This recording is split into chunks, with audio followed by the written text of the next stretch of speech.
All right, good morning, everybody. Hope you're having yourselves a fantastic start to the AM here. Happy Thursday, right? Thursday.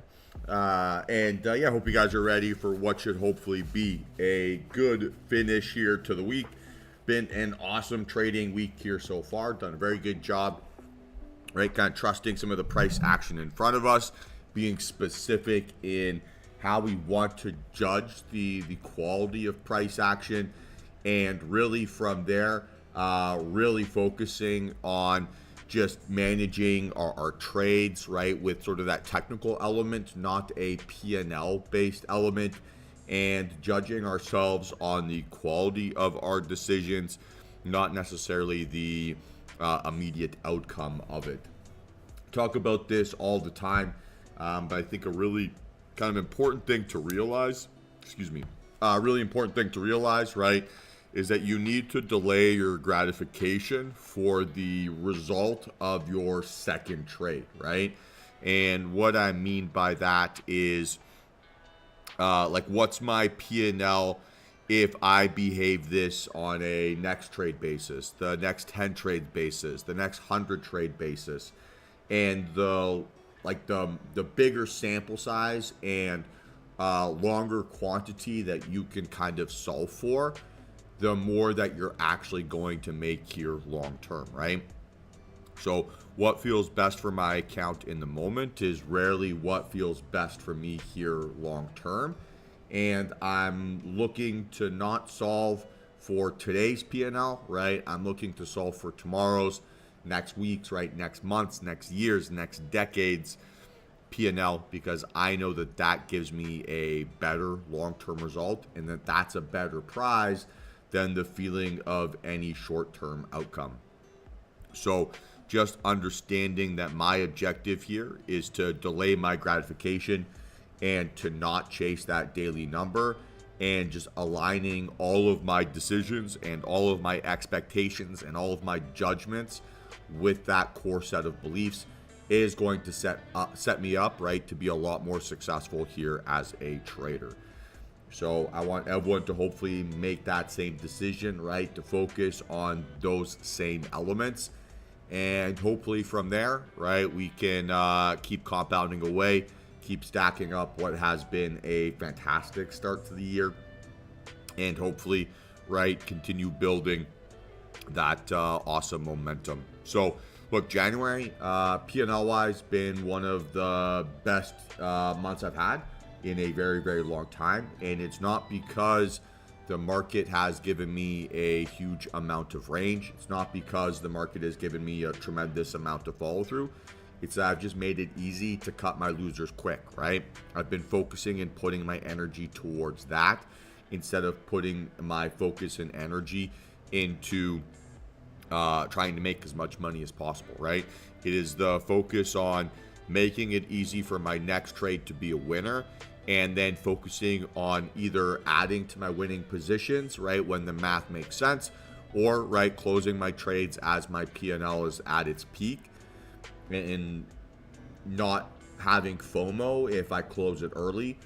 That's made me a lot more money, right, than trying to hold out for that big win, for trying to push my stop loss to an entry protection price, right, getting stopped out and then seeing it run. This has been, like 30, 40% more than maybe what is average, simply by just focusing on those elements. So, kind of two themes there, right? Delay your gratification and make it easy for your next trade to be green. And if you can kind of make those two principles work in unison, then you're going to be in great shape here as a trader. So, okay, post FOMC day there yesterday, right? Not a super volatile FOMC day.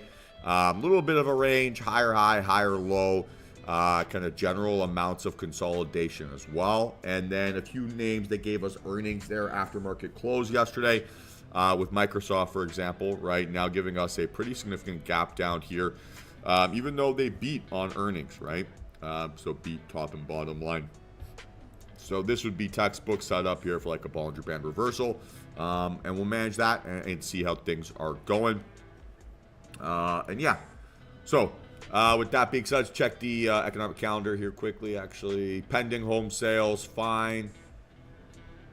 Nat gas storage, fine. So nothing too crazy here.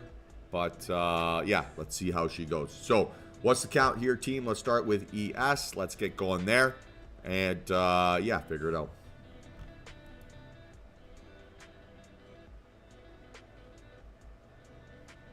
Yeah, so 1 out of 3 jacks spot on. Day of consolidation there yesterday. That is sort of what we expected, right? We expected there to not really be a very smooth narrative, right, going into FOMC. And pretty much spot on what we got. So now we're looking, right, for pretty much a same story like we had yesterday. Target those breakouts, right, or breakdowns. And really the only difference is we're going to add a 60-40 here, 60-30, and then down below. So yeah, really looking to see if we can get a yeah, nice continuation.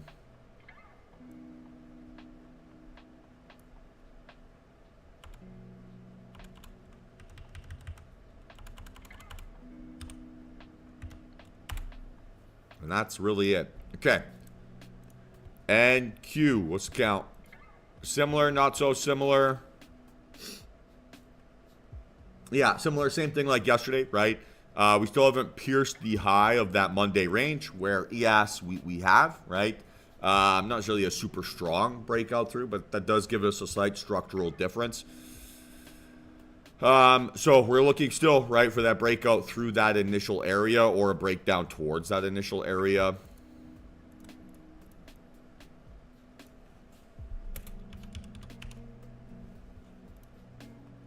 And again, not too much changing from that perspective.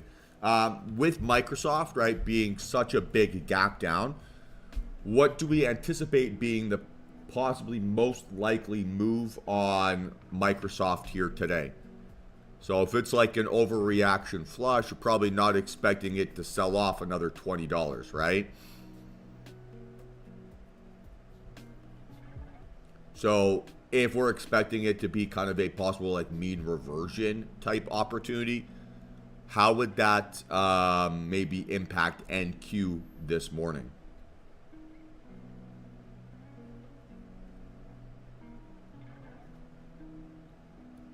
Would that act as like jet fuel, or would that act as I don't know, like a wall of resistance?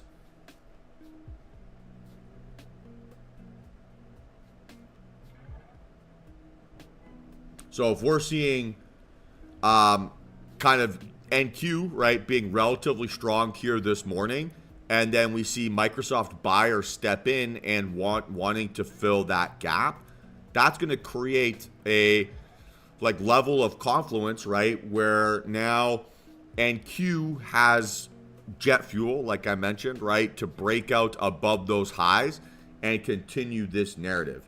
If Microsoft wants to sell off, which would be the more likely outcome, the least likely outcome, right? Just because of the size of the move that's occurred here already, then we would expect, right, this 21,800 to act as resistance. So if we get buyers stepping in, that should make it easier for NQ to break out of this range. Same thing for ES. And that's going to give us some basic feelings, right, to say that the index isn't overbought when one of its largest participants is now also, right, adding to that enthusiasm. Does that make sense?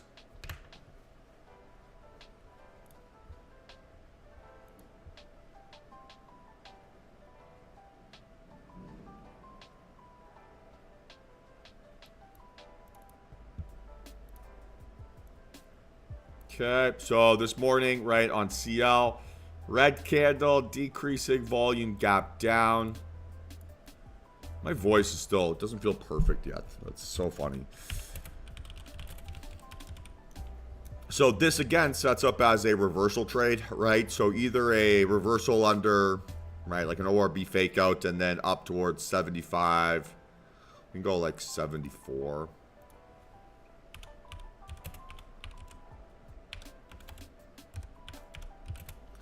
75, right? And we'll go 75.50. Cool. And then to the downside here, right? We would need to basically invalidate that fake out and then get down towards 72.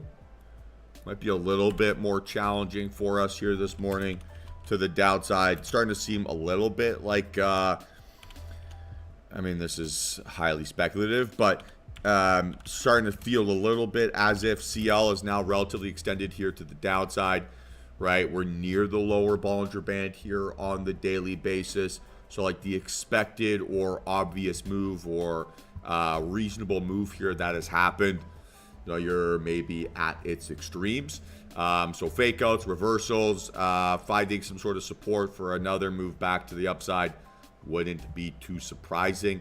And I mean, look, I love Bollinger Bands just for giving me a little bit of a, call it contextual bias, right, to apply to. Certainly seems like fat move, overextended, pulls back, maybe setting up for another like range bound period like we've seen from, say, mid-October to end of December. All right. Apple inside bar. Nailed it. I need to start tracking how often I'm able to call, like the probability of doing the inside bar call out. Because that would be a great way to sell premium, right? If that's like 80, 90% accurate, you sell premium at 240, right? Or something like that. Anyway, that's a discussion for another day. Still looking for that 240 breakout, right? And then 230 breakdown. Okay, Tesla. Red candle earnings, right? So not really a big deal. Disappointed on earnings, right? But gapping up. Microsoft did well on earnings, gapping down. So you never know how it's going to react. And I'm sure there's someone smarter than me that can give me an explanation. But not interested in playing those games. So we've invalidated, right, yesterday's price action, essentially, right? So look, we're going to see probably bigger volume than what we saw there yesterday. So we're just going to say expecting bigger vol than yesterday. 2 out of 3 with volume. Sorry, 2 out of 3 downsides. And so still 407 breakout. Cool. I don't know if that needs to change here too much, right? That's basically that Monday resistance. So I don't see any reason for that to change. And then this would be like a BB reversal 400 breakdown. Basically, you go gap fill, right?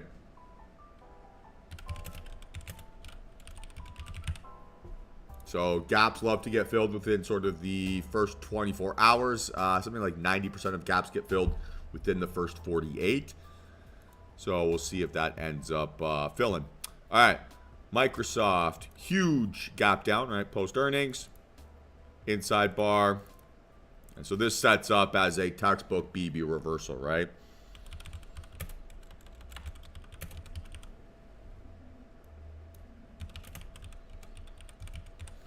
So there's a couple ways. I know people, maybe, I don't know, some of you guys have been playing around with my, like following along with that swing trade.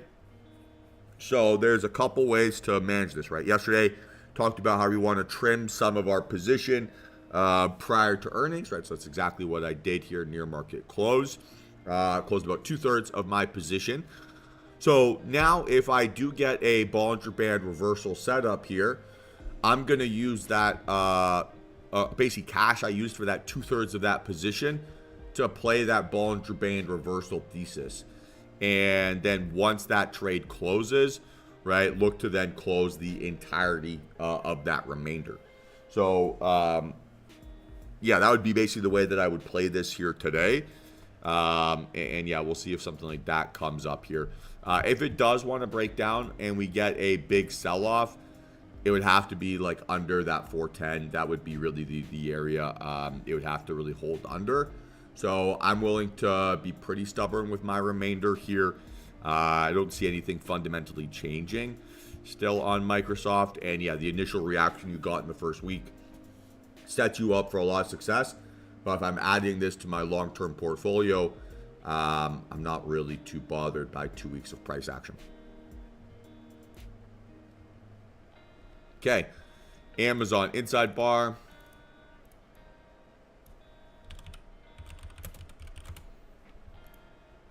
Okay, we're still looking 242 to the upside, 234 here to the downside.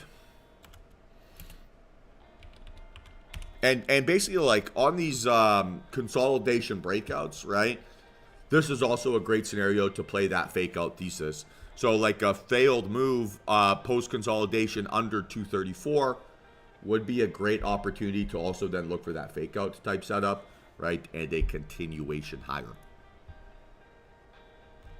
Okay, AMD, higher high, higher low, decreasing volume.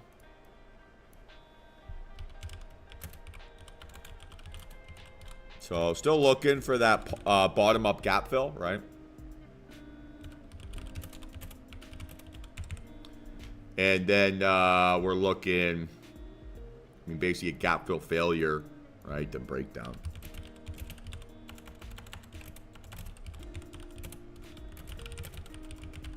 Cool. Okay, NVIDIA still inside bar.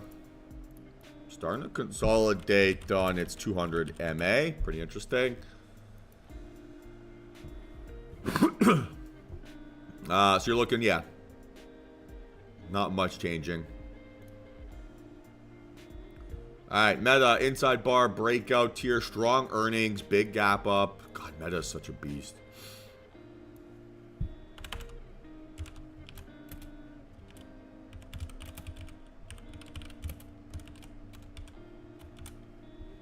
So this would be like a gap fill and go or a 700 breakout. Basically what I want to see here, right, on a big gap up is for bears to have failed in some sort of context, right? So failed to gap fill, failed to do whatever, and then bulls can kind of take back control when bears are exhausted. I think with the psychological level, there's a couple attempts to basically reestablish control, right? Or a couple logical spots where I think bears would defend. Primarily, right, would be the gaps. I think they want to try to push into that. And then if they can't, right, reject at 700 for then a push back down. So if I can see either one of those fail, that would give me a catalyst to be bullish here again. Okay, Netflix still needs to break out above or under that range. Not too much changing from my end. And then Google, not a great looking candle. Red candle, decreasing volume, gap up. So 1 for 3 here to the downside. A lot of kind of pathetic BS price action there yesterday. And we kind of expected that, right, with FOMC. So cool. Yeah, not too much changing here. VIX creeping back down under 16. So that doomsday scenario that everyone was talking about on Monday doesn't seem to be playing out here yet. Obviously, let's see if it does show some new volatility here. But certainly looking like we have a lot of optimism today and that we should get a nice amount of, hopefully, volatility for us to take advantage of. So we got a few minutes now till market open. I'm just going to go spend a minute or two here visualizing a successful trading day. And then I'll make myself a quick cup of coffee. And then let's do a quick little rundown here as the day is starting. So if you have any questions, pop them in the chat. I'll make sure to get to them when I step back up on the desk here. But yeah, be back in a few minutes, and let's get powered by the right caffeine here today. So be right back, team, and we'll talk in a second.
All right, team. So let's get ready for what should hopefully be a very interesting trading day. No BS today here, team, right? Focus on the variables you can control. Get everything set up, right, the way that you want. Don't feel like you need to be in a rush to make any trading decisions. Be specific in your analysis. Define what you're looking for. Define what a strong trade would behave like, right? What a weak trade would behave like. And train your mind to be able to see price action in the true sense, right? Like, price action isn't your P&L. Price action is what happens here on our charts in front of us. So let's really focus on controlling those variables as best as we can. And just be specific, deliberate, right, and in charge. Like I say, almost every day, I'm always very happy to explain my trading process, what my technique is, what I'm doing, how I plan on executing things along those lines. I can help there, right, with no problems, and always happy to do so. When it comes to setting up different charting platforms, using different tools than me, or like computer-based issues, I have no control over that, and I can't really help within that context. So make sure everything's set up the way that you want. Use the guides that have been made available to you in the Start Here channel. Otherwise, let's have ourselves a fantastic trading day. Set ourselves up for hopefully some nice momentum, and hopefully we can, keep building on what has been a really strong month here so far, right? There's no jinx, there's no superstition, there's no greed or FOMO.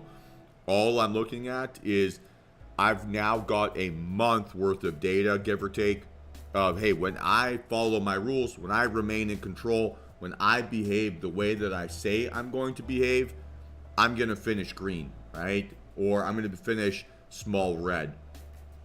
And if I can do that, then I'm going to be very happy with my performance.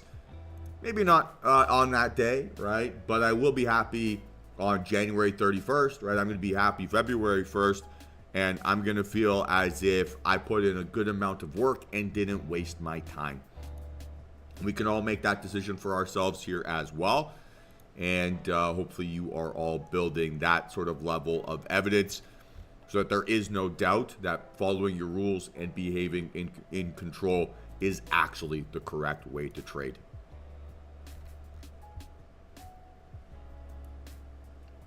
Any questions here to start the day off, team?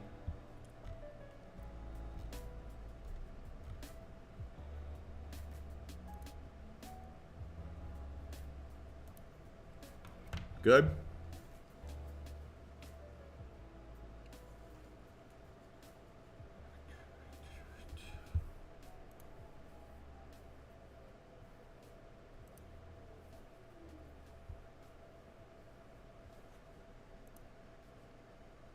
Rusty, I don't know if you're in here, but that news you shared yesterday about the trade of 8, all your accounts showing up in one inside trade of 8, that is awesome news.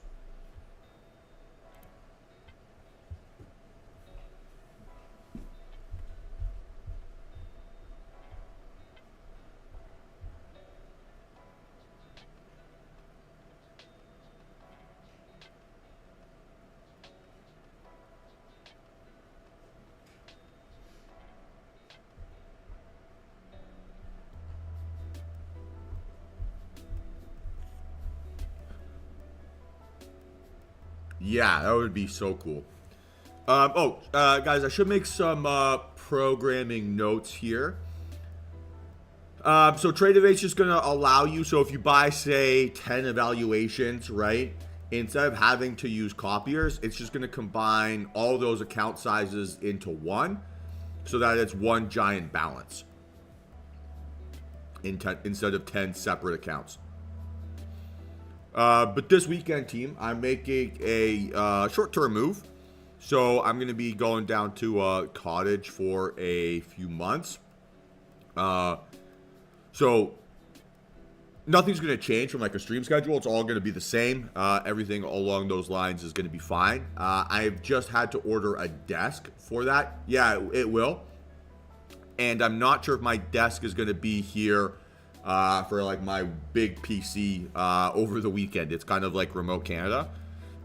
So it might show up Wednesday, might show up Thursday.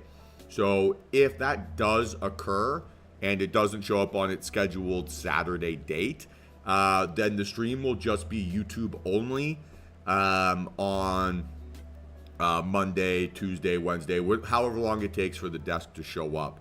So I don't anticipate that happening, but it might be the workaround here where I'll just stream off of my laptop and execute off of my other one. And that might end up being what occurs, but I'll let you guys know if that's the case. Like I said, won't change the stream schedule, just might make it YouTube only for a few days. Okay, so far, decent selling pressure across the board.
Okay, not increasing volume there on that second bar, right? Kind of what we expect.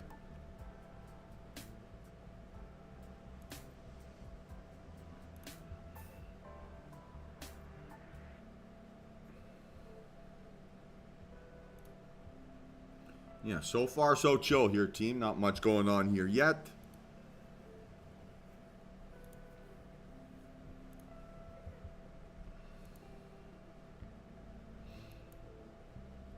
No fake out scenarios here setting up either, right? We need to see a fake out then under this low, right? So 60.83 or under, say, 5.96. We need to see two of them. So we still got a little bit of a ways to go for that.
Okay, so now higher high. Again, decreasing volume on this. Inside bar on NQ.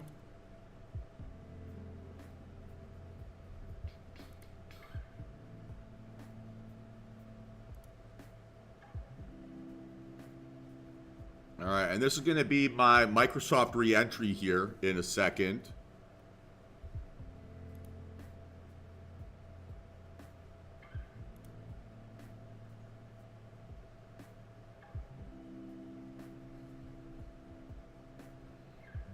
And this is effectively just like a form of pyramiding, right? Where my average price is now going to be like 413-ish.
Not exactly nice price action here so far.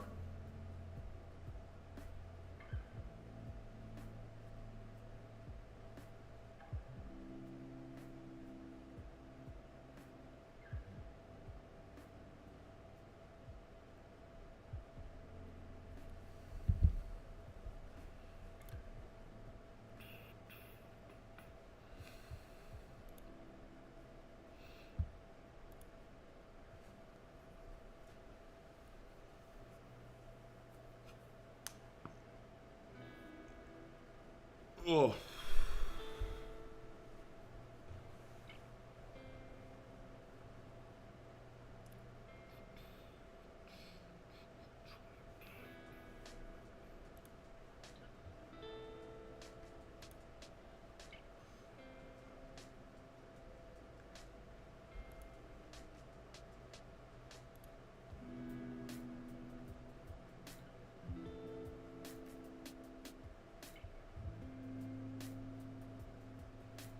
Can't call this a fake out. Yeah, it would have to be a fake out above high a day.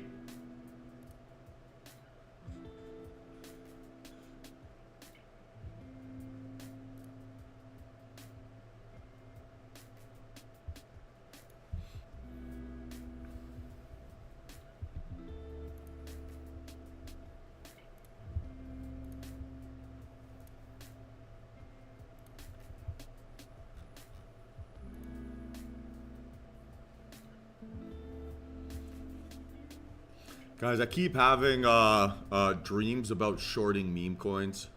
I might have to make that a project here. Okay, interesting from ES. Decent rejection.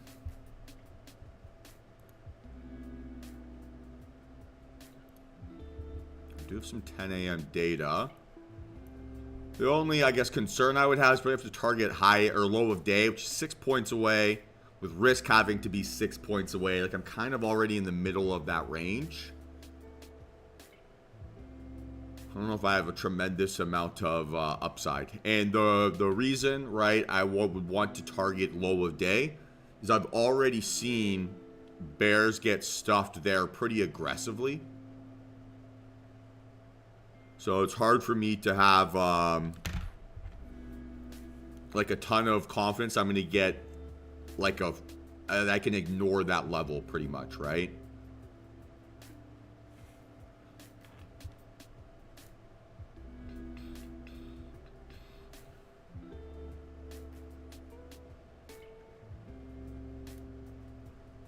Is that, are you long or short on that, Jared? Oh, Bert, it's nuts. I mean, I keep with stuff like Fartcoin and stuff like that. The intrinsic value of it is zero, right? So I think a significant portion of them do go back to those levels because they're popular with like the attention craze, but people's attention spans are so small.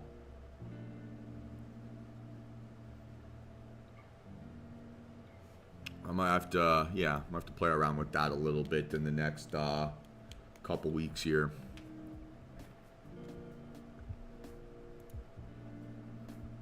What's it at now, John?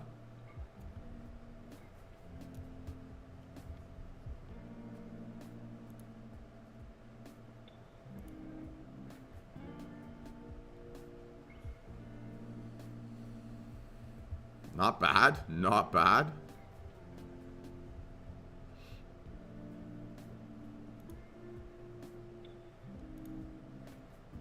So I'm thinking a little bit about this on NQ.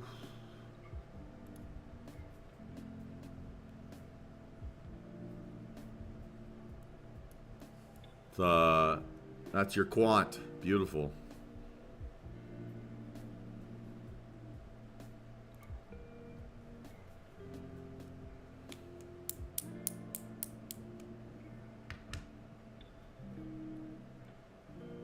Yeah, not too shabby. That's one of the best investments you'll ever make. 66x, not too bad.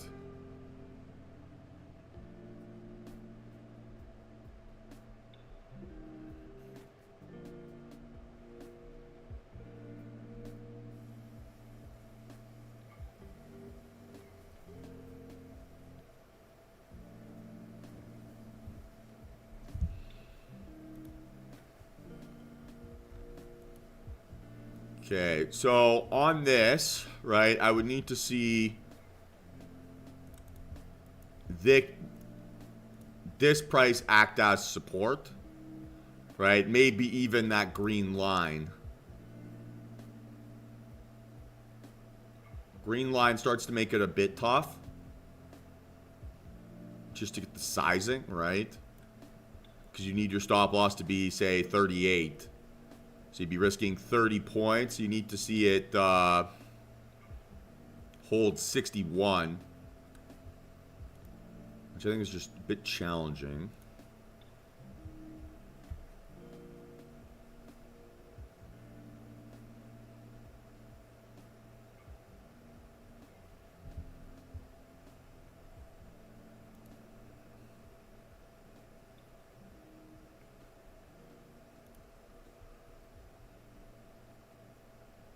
But if this could go increasing volume, then I could just play a textbook breakout trade. So, should get there. So now that we have increasing volume, what are we looking for in the next 25 seconds? What's that we're judging now price action off of? So we have a setup trigger, right? We have an expectation of it giving us confirmation because we have increasing outlier volume. And yeah, hold high a day, right? Hold above that green box on a stronger candle than not. What would be then the secondary thing? So current price 692. Now it didn't break out above 700, so that's okay.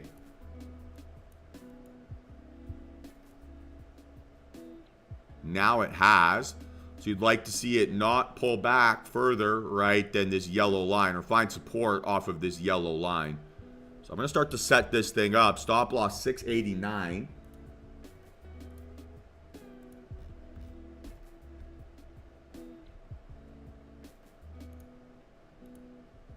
It'd be a one contract play. I need to see it pull back, right, into 703 or lower and find support off of that area.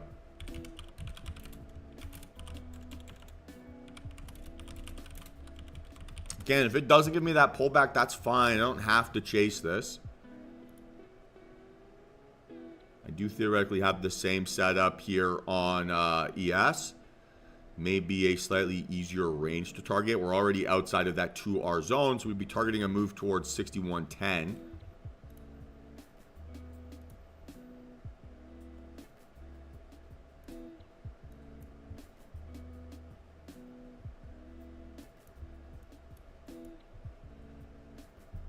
pretty tight risk, right?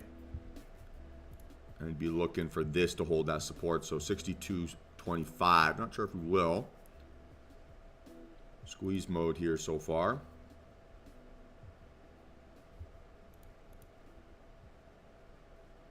It'll be the same thing here on this 5-min on NQ. So now, right, with 15 seconds to go on this candle, it definitely needs to hold above 700, right? That would be a huge disappointment if it can't. And then we're targeting, I think I can just go 800 here.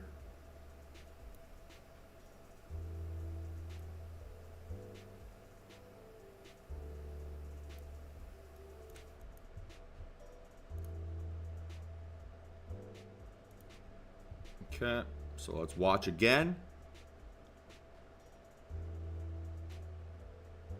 Can't pull back too far.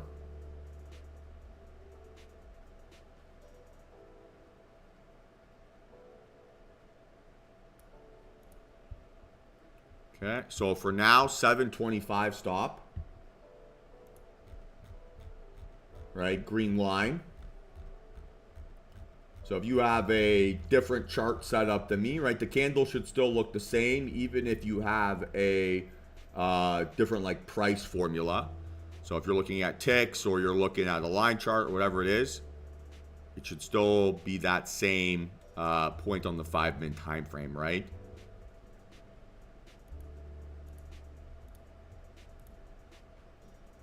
So it looks a little bit different as a line. Fine. Okay, but 725 stop. Looking for a gentle pullback here now. It'd be a 1 contract play.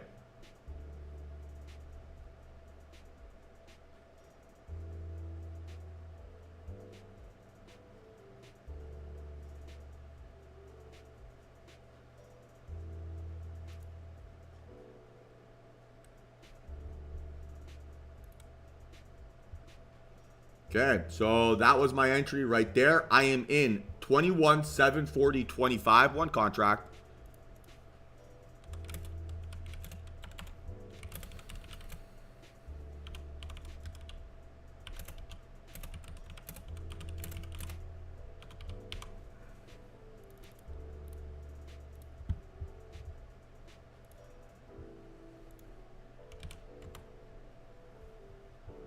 Okay, it's got to get back up above here.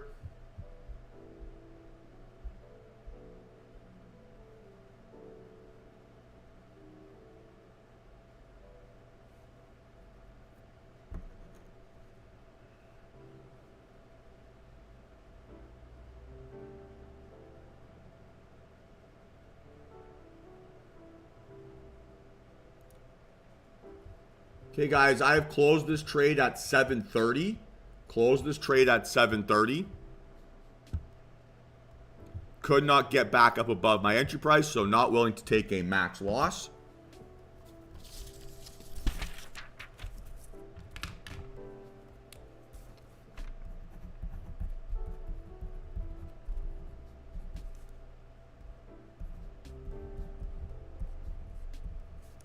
I took minus 220 on that trade.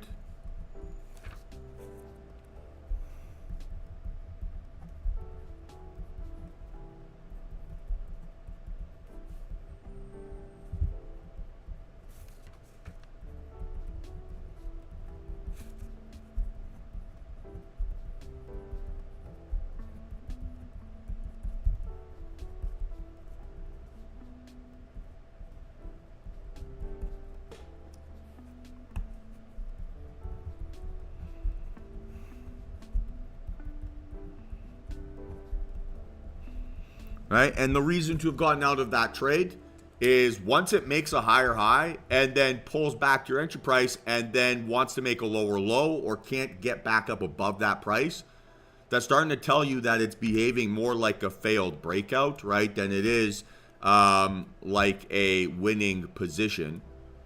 So I know that, okay, if the failed breakout has happened, at the very least, my entry timing probably isn't great. So either I can get a better price, right, or I'm wrong, and either one of those scenarios, I need to get out of that position. So good decision to have closed early, saved myself $100.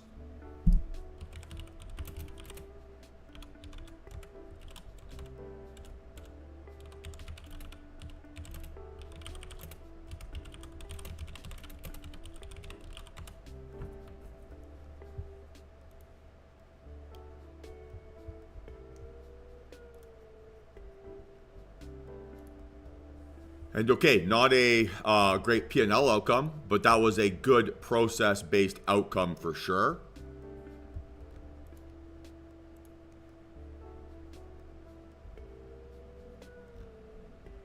Just a little bit of a shame. That's okay.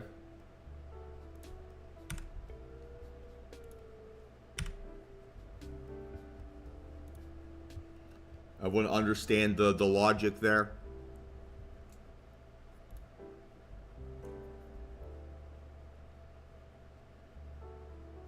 All right, so broke out above entry price.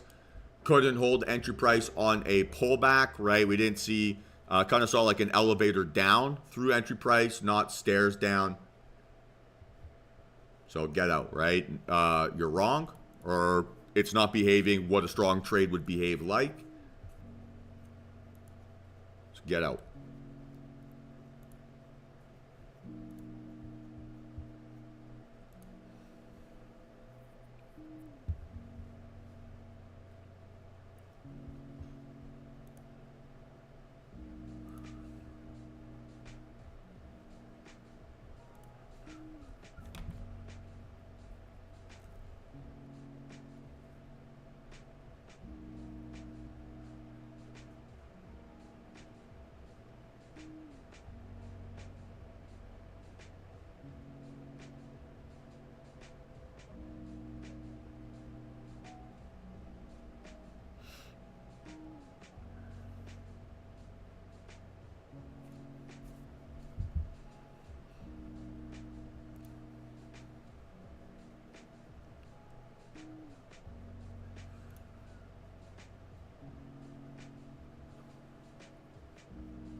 So at least Microsoft's doing well.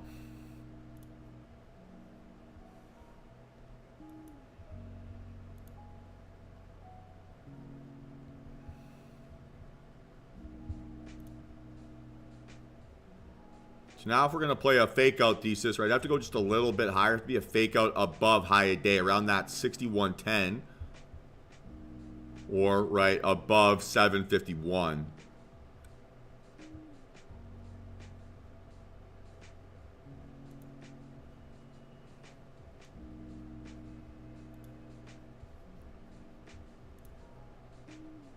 So above there, right, or above here.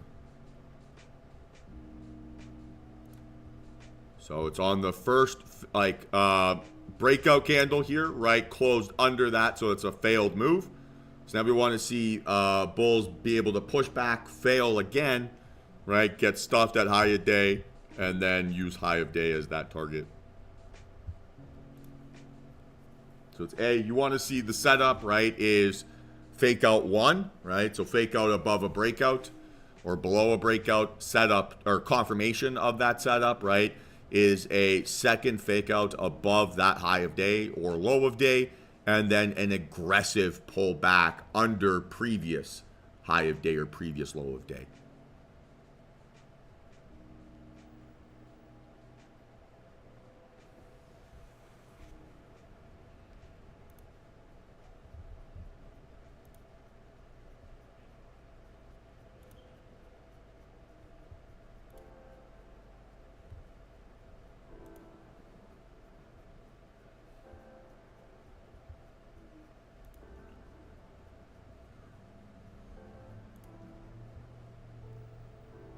Not a huge range here today, but we could possibly play something like this if this goes increasing outlier.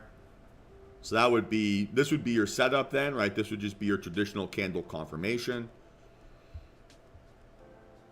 And again, you'd be targeting low of day here.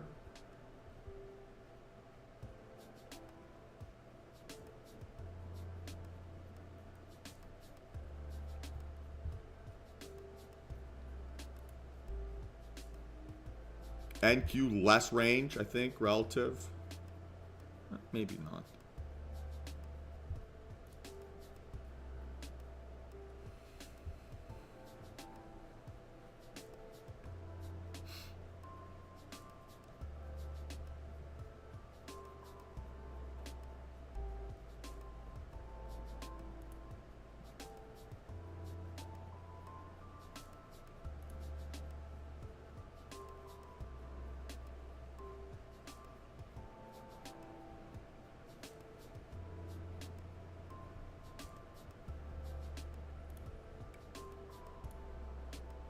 So on a pullback thesis, I wouldn't be able to get anything comfortable. On a breakdown thesis here, this makes a little bit more sense. So we'll say 150, right, as our stop.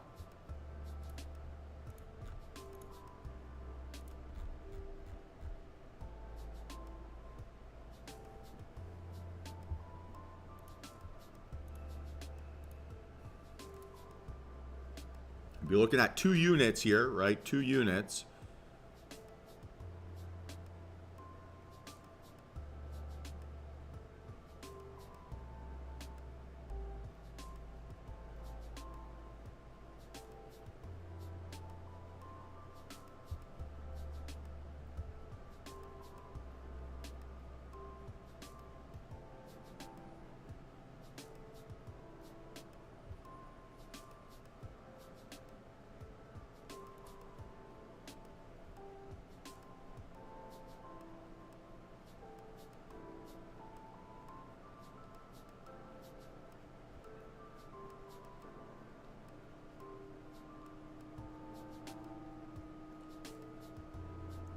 Still don't know if I've established that turning into support yet.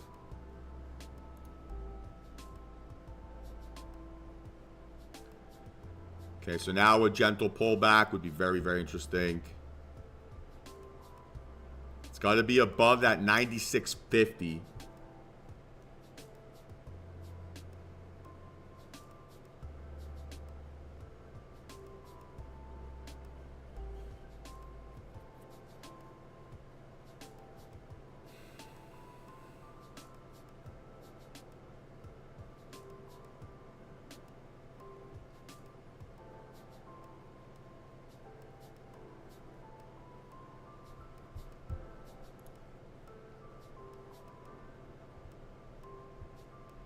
He doesn't really change on other time frames here.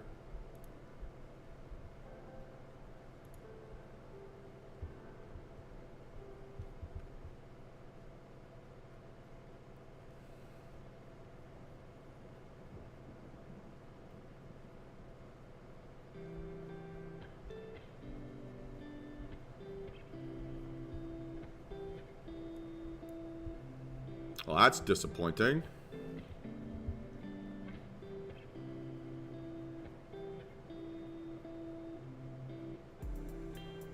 Let's go, Jack. Quick $1,000. Congratulations.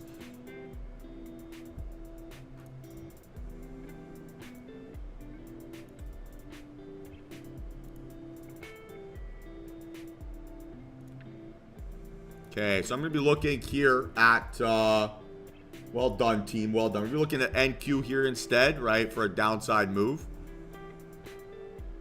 So stop loss 601.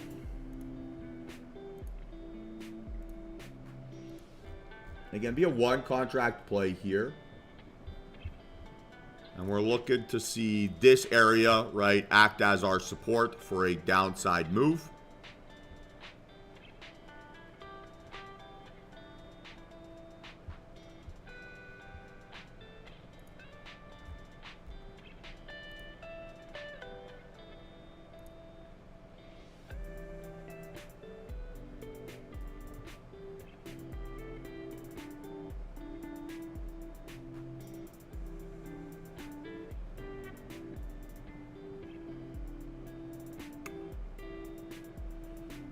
So give me a gentle pullback here. Come on.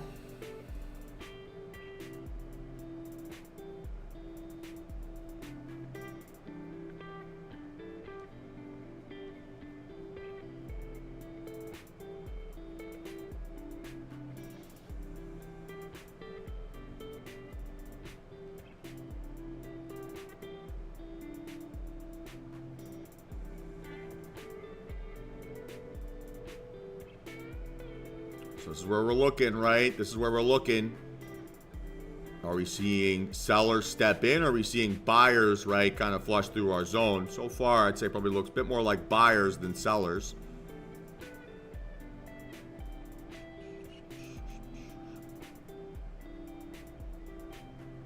Okay, better.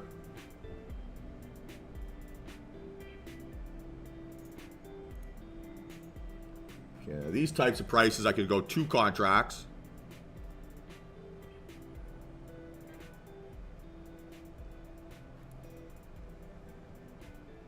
Okay, guys, and I am in average price of 88.50. 88.50. I'm just going to watch this very carefully on this initial move. I have 2 contracts here.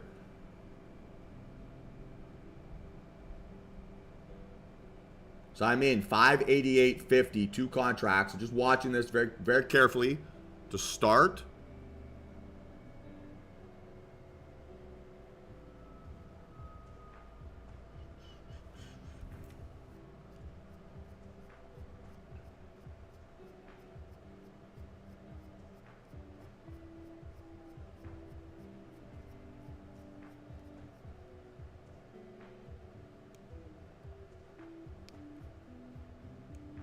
Okay, it's got a crush here.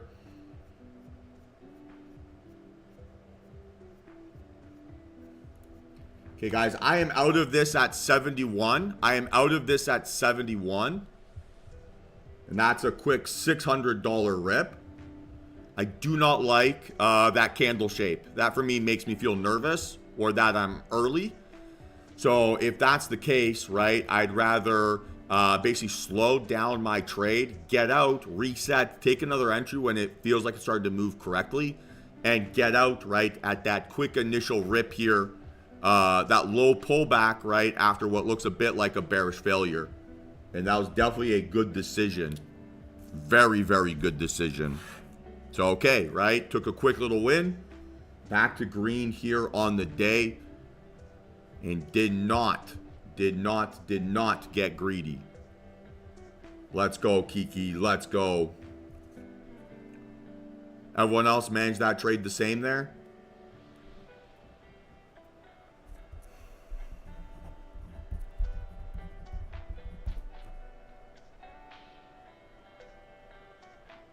Nice work, Steven.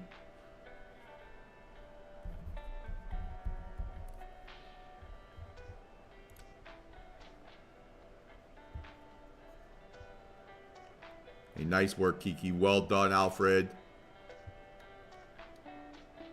Awesome, guys. Awesome, awesome. Okay, good, right? And another example, right, of why managing our losers and looking at the price action is important. We would have been stopped out on this position before it gets back down to these levels. So I think that was a very, very good call.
And that's like an $1,100 swing, right? Because we went from making $600 to what would have been a $500 loss, right? Had we been stubborn on that position.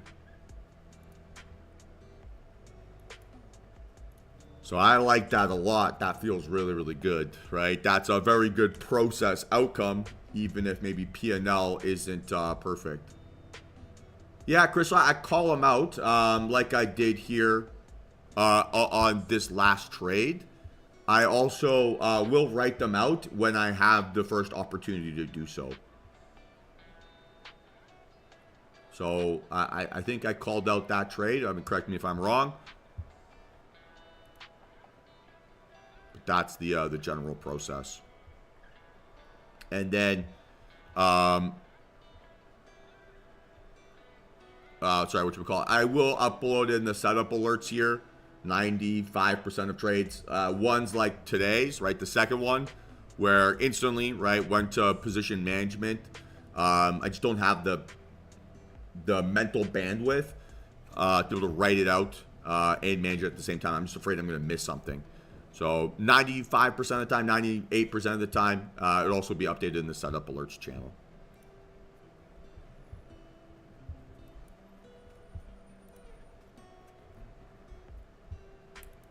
So yeah, that emphasis we've been putting on in basically being objective in our analysis instead of following our P&L, it saves us money, right? Because there, I mean, I talked about this a little bit in my email yesterday, but it's like, okay, we made $500 with 2 clicks of a button and it took 30 seconds, right? Or a minute. It makes you want to feel as if it's going to go forever when the reward is that substantial for such a limited amount of work, right?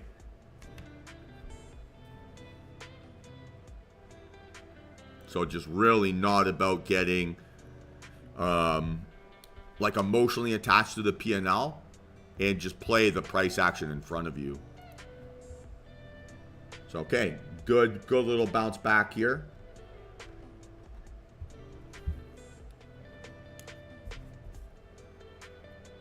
Okay, green on the day, right?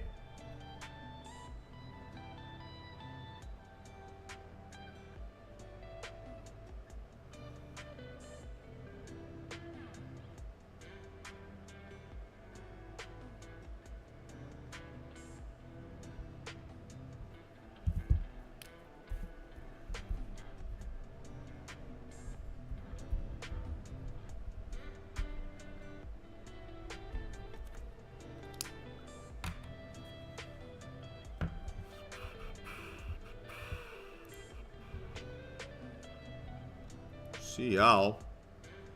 Big breakout, but pretty deep pullback right away.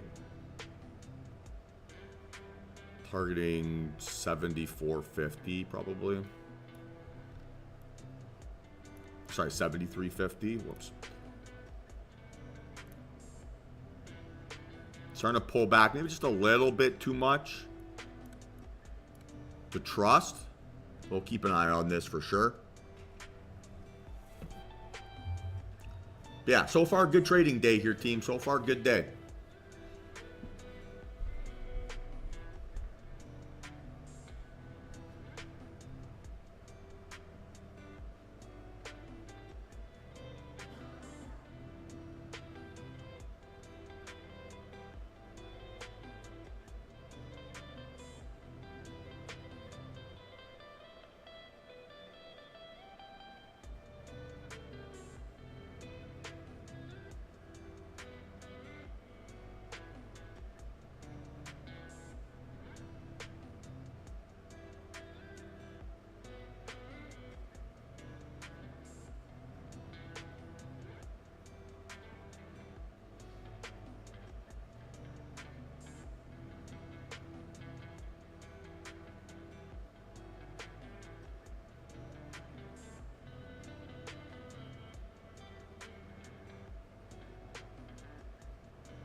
Chris, do you have a like when did you start watching the stream here today?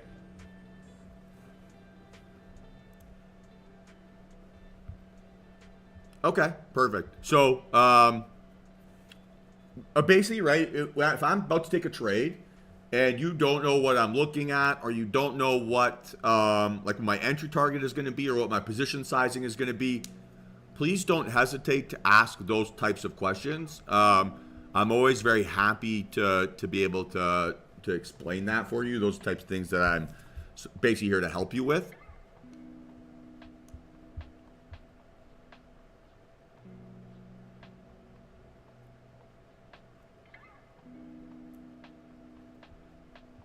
So don't ever hesitate to reach out or ask questions here in this chat. That's really what it's for.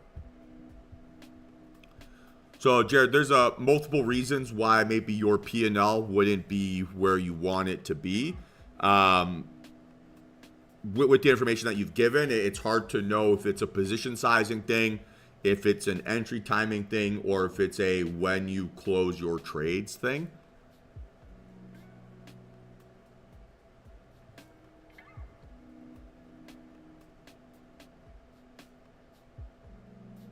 So I would think about that, right? Is it, am I constantly closing my trades, right, as my P&L is increasing, right, past 1R, 2R, 3R, whatever it might be? Am I basically being constantly early on my entries where I got to deal with 10 points of drawdown before it breaks down? Or is it simply that I'm playing one micro contract and, okay, 100 points of movement on one micro still isn't fantastic. So it's going to be one of those three things. I would always recommend starting by analyzing, hey, am I cutting my losers quick enough? Am I closing my winners right at kind of the, say, 10% of the best possible price, right? And am I am I prematurely closing? Am I prematurely adding or joining positions? And am I taking losses that are bigger than that? So, if you have any data on like the average size of your win, average size of your losses, then we can kind of break that down in a bit more detail. But that would be the starting point here based on what you've shared.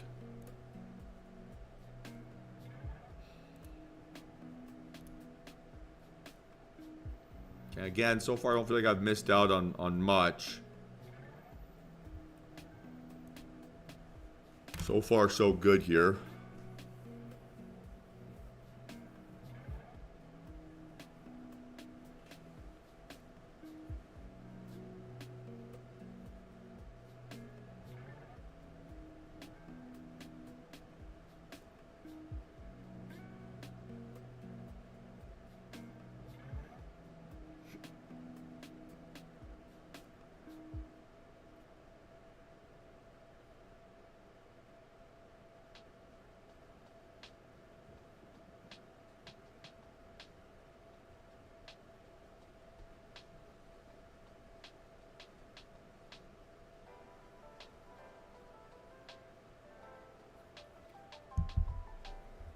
Yeah, so we need to see a second fake out here under this 60-80. That would have to be the starting point.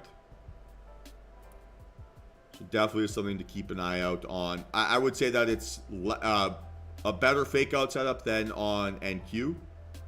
NQ closed at or just under, right, previous low of day. So hard to really call that a fake out yet. Whereas ES, we closed back inside the opening range above, right, that spot. So your analysis, I think, is correct. You know, the low of day is going to be the same regardless. So it doesn't matter what time frame.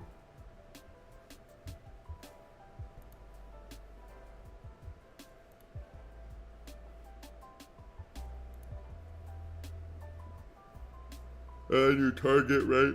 Excuse me. All right, target would be back to high a day.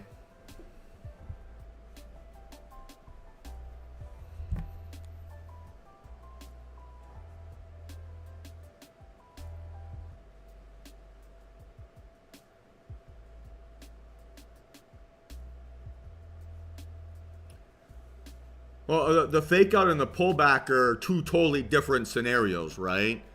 So the pullback entry I would take. So like when we had this initial NQ sell-off here, right? On this candle, right? So if I have a fake out, then high volume separation away from that fake out, and I haven't made a lower low, then yeah, the pullback technique, right, for an entry into 690 makes sense. But when I'm looking to play just the fake out trade technique, then I don't have a confirmation candle as my separation. Not in this context, right? Because I've already seen a failed move above. So I would need to play the move under, right? It'd have to be a lose that 680, don't see that support get established, and then go from there. It's a little bit clearer here on the on the 5 min, right? Because this candle, it's not a confirmation for a bullish move. It's telling us that a bearish move has failed to hold under lows. So now seeing, right, our failure here is our confirmation standard becomes different on this type of setup. Our confirmation of failure, right, is in a second attempt to get under, failing to get under, and then getting back up above. On the 3 min, we'd be looking at the pullback if we hadn't made a higher high here yet, but we've made a higher high. So I still need to see that that failure.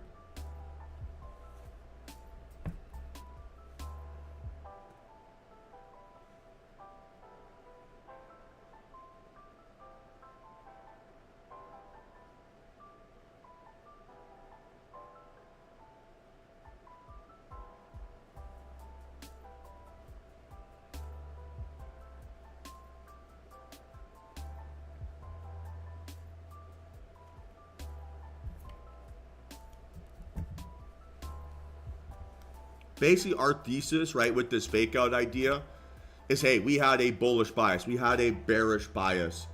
That bias failed spectacularly on either a setup basis, right? So it makes a higher high, makes a lower low, can't hold, or failed move post. So it's like, okay, if a failed breakout has happened or a failed breakdown has happened, it should be easy for the other side to reclaim control. And we have an opportunity to be able to basically step back in, right, and play that story. So if we get another failure, right, and a repetition of that initial move lower, we're happy to basically replay that pattern.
So now, right, we could call this a failed breakdown under our confirmation candle, right? So a failed move. So now a second fake out under 48, under whatever this green candle's low is, would be a playable move. Or if miraculously this candle goes as a increasing outlier volume, right, reversal bar, then we can either look for the aggressive technique, right, or the pullback technique with a stop loss of 46.75. So if we don't get a satisfactory confirmation, we can still play the same thesis, right, with that, basically fake out technique. So it's a similar concept, but we add just an extra level of paranoia. It's going to be the word I choose here. An extra level of paranoia when we don't have a ton of confidence that it's an initial reversal or that our timing is going to be perfect.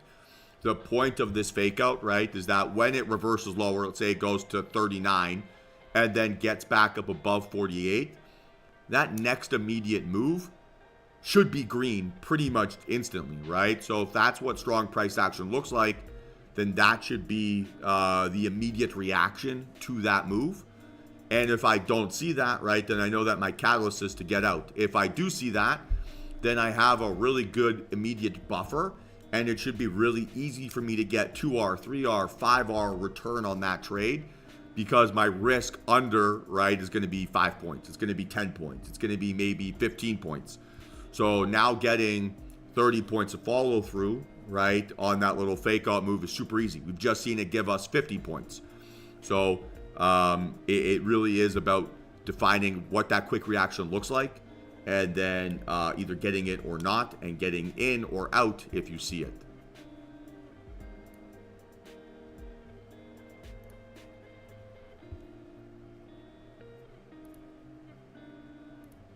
Does the... I don't know. I feel like I need to find a different word for this, but does that make sense?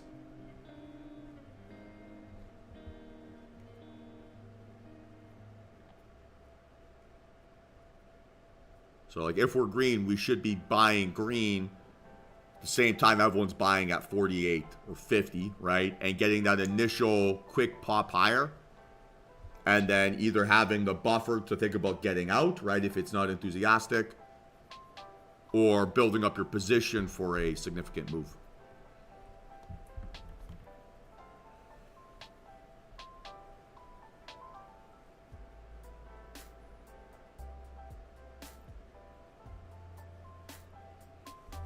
Okay, it's now 20 points away, right? Gonna set it up.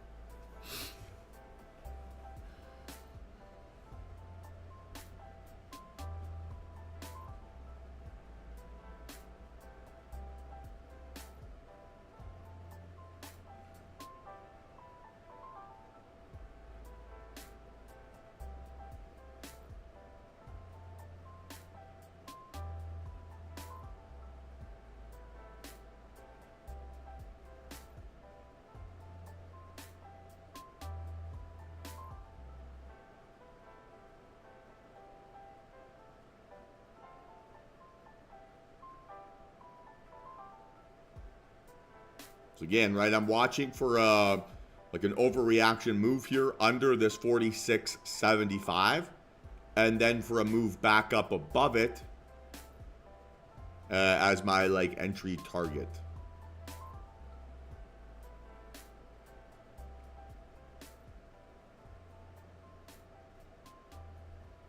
Stop loss will be the low of whatever this candle is. So once it makes that move under, let's say to 35, my stop loss will be the low of the second fake out.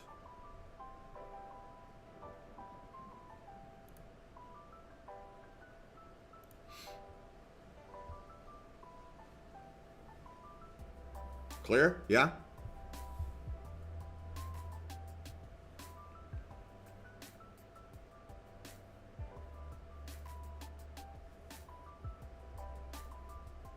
And it doesn't have to be on the next candle, right?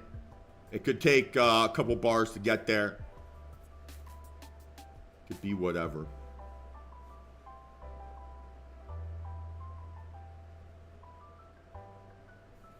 Right, and the argument could have been made that this was the fake out one, this is fake out two, which at that point, right, you would have been risking 59 to 46.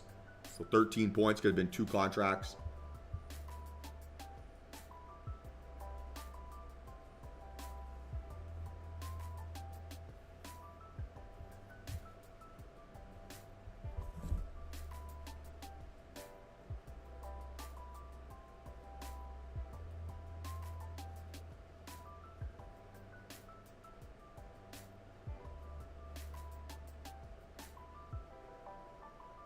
Okay. So there's possibly first little fake out here under. Let's keep watching.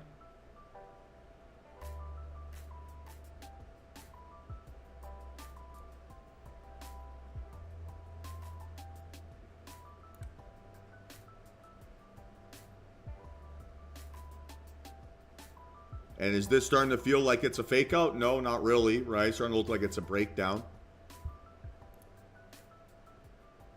Same thing with the old ES. So not a fake out right on that candle. That's just a textbook little breakdown bar.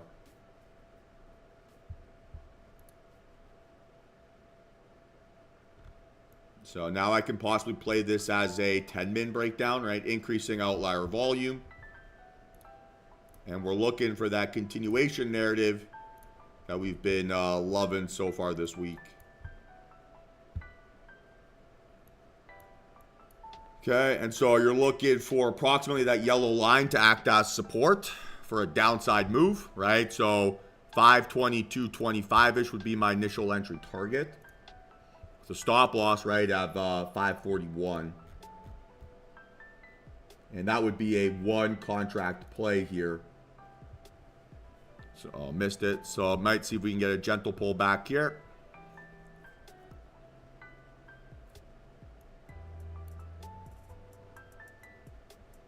And we're using our confirmation candle low as our kind of entry target.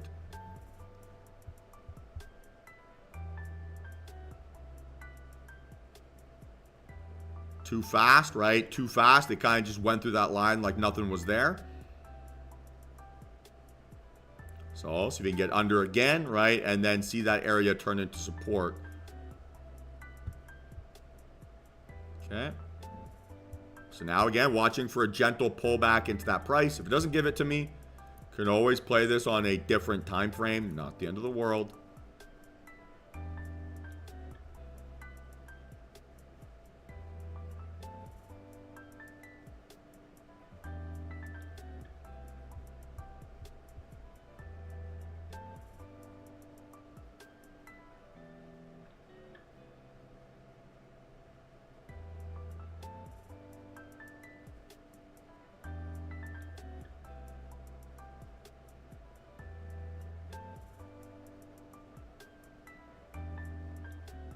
Again, just a little bit unconvincing that yellow line is acting as support for a downside move. It's kind of like behaving as if it isn't there to a certain extent. So I don't have a reason to click submit yet, right?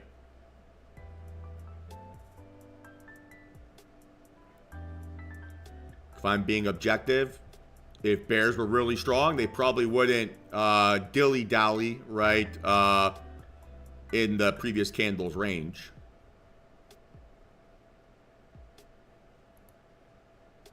Right, so we want to see them to stop basically playing, like to stop flirting with making the move. And start behaving as if it's going to run pretty quick.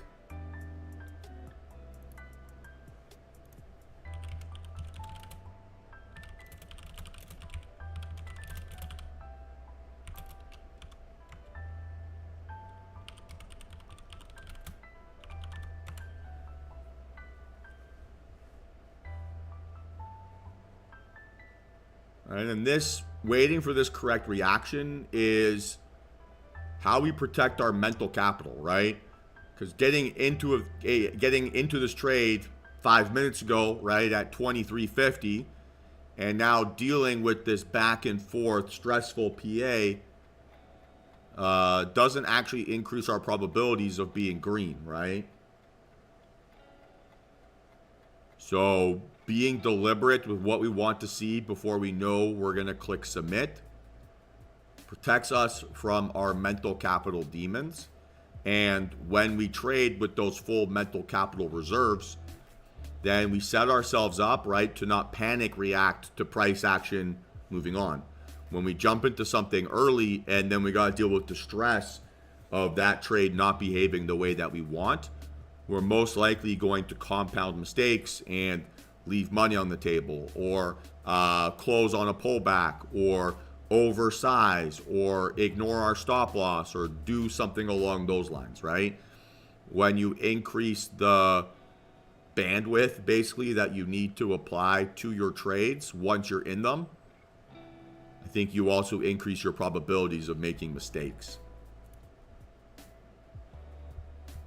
So now we're starting to look at possible reversal scenarios here, right? 5 min, 3 min even. Good volume profile, right? Bounce off of that 2R range, relatively extended price action. So this would then now be the aggressive entry technique on a reversal here to the upside. And we'd be targeting just high of day here. The stop loss at 38.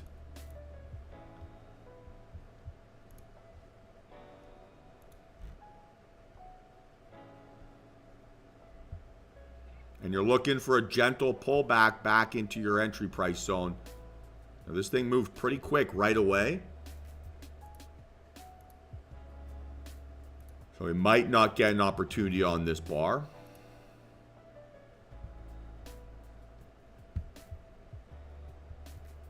As is, right, I'd be risking $600 approximately per contract, which is more than my max loss number.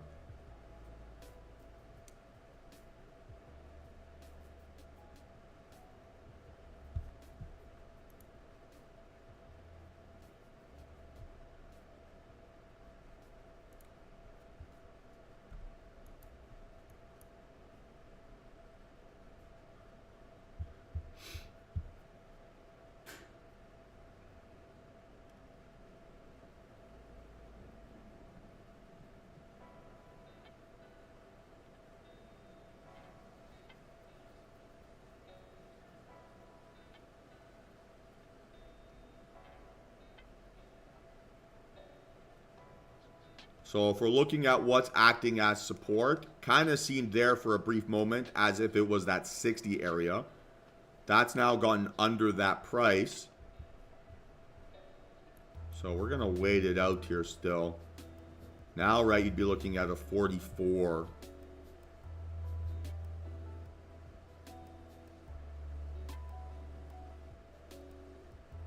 I mean, this is a little bit more appealing.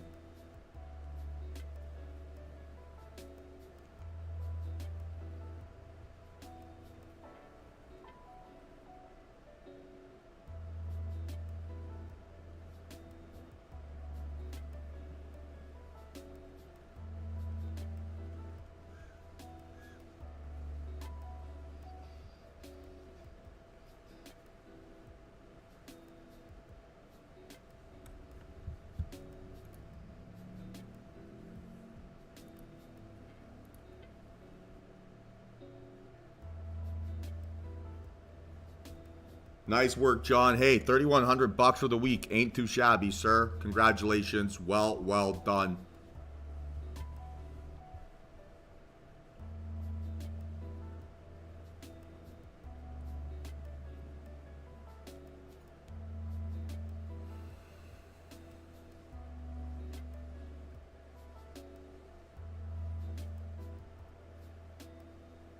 Sounds good, John. Yeah, we'll finish off the week strong for sure.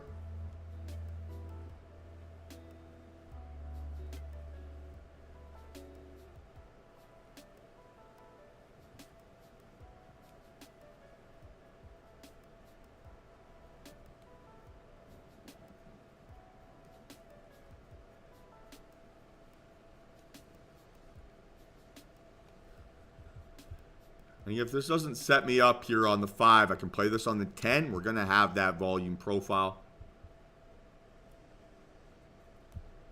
Again, it may be slightly easier target zone. Wanted to buy a couple times right under that 60 handle. Just haven't found the trigger.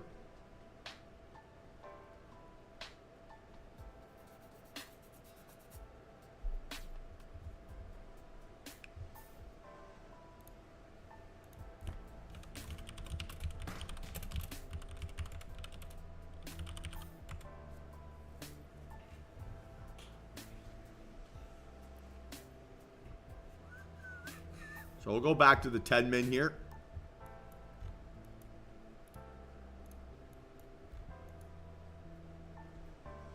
So this is a textbook reversal, right? So we can either look for a pullback or aggressive. We don't need the second fake out.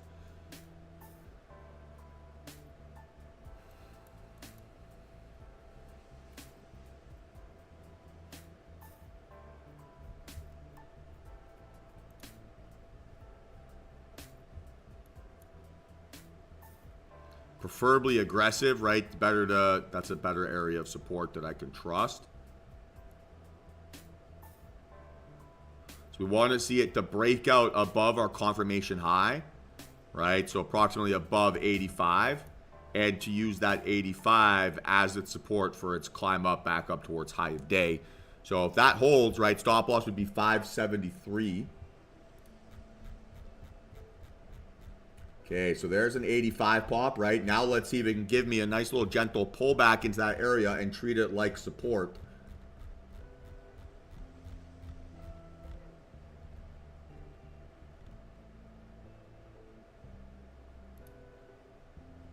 Again, this could possibly be a 2-contract play.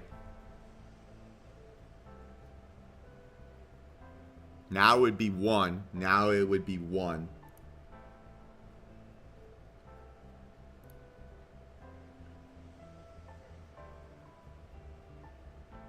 Okay, not acting as support right now. Be patient.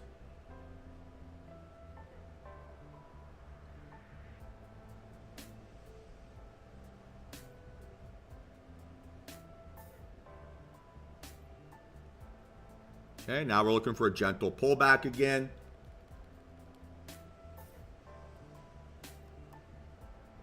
Not gentle, right? That was 4 points, not like the tick by tick little pull.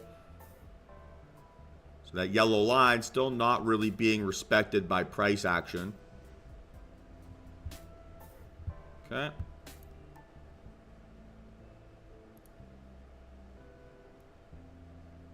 And a good decision here so far again. So we could still possibly get an opportunity, but it's going to start to run out of space for us. Like this would now have to be 1 contract.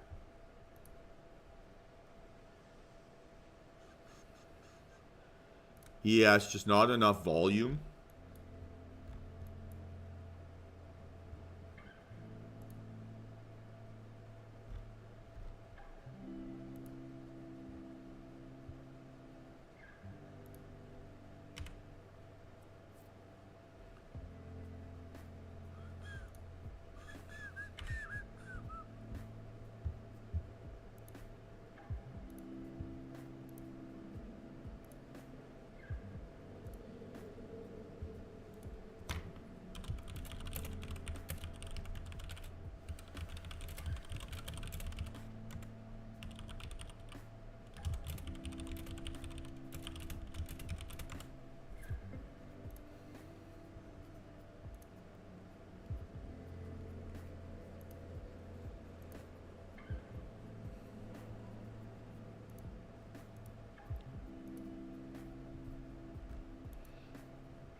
So yeah, good decision here so far, team. Good decision.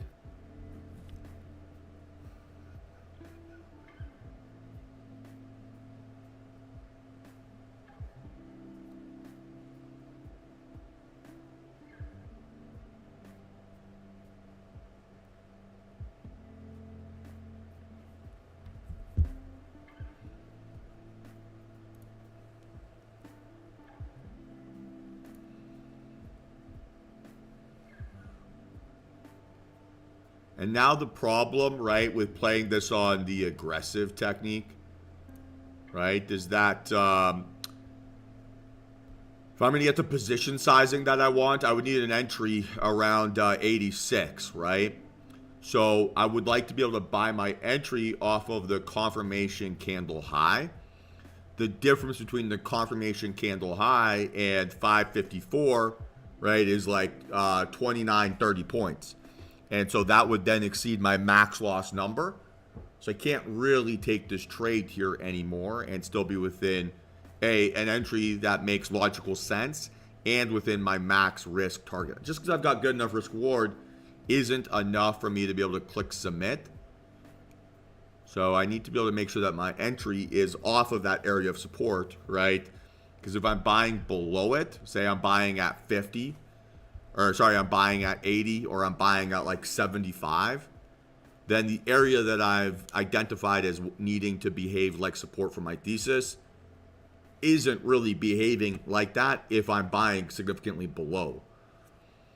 So the way that price action has basically moved here so far has effectively filtered me out from being able to take this trade.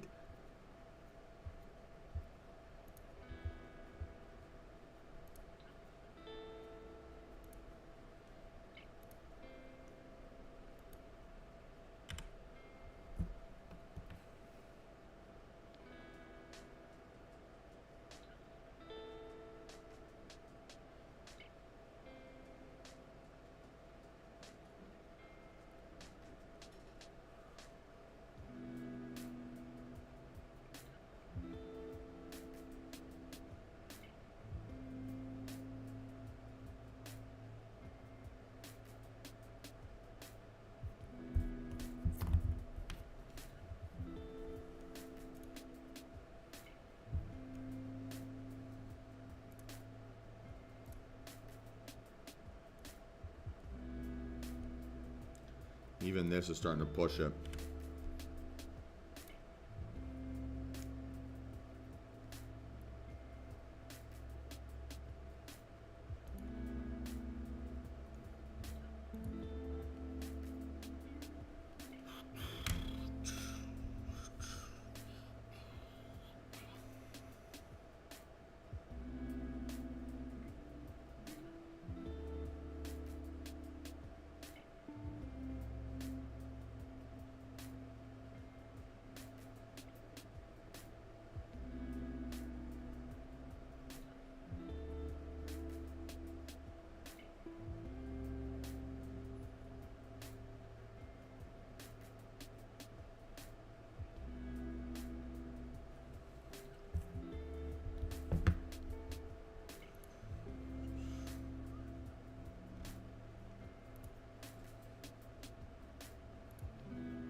So yeah, today kind of just feels like we're feeding on scraps here so far.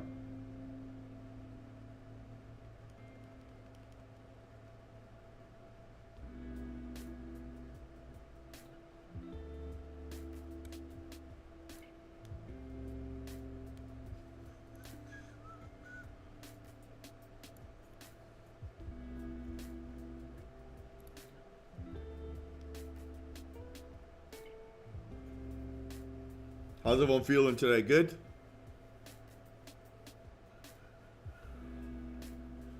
Happy with your week so far?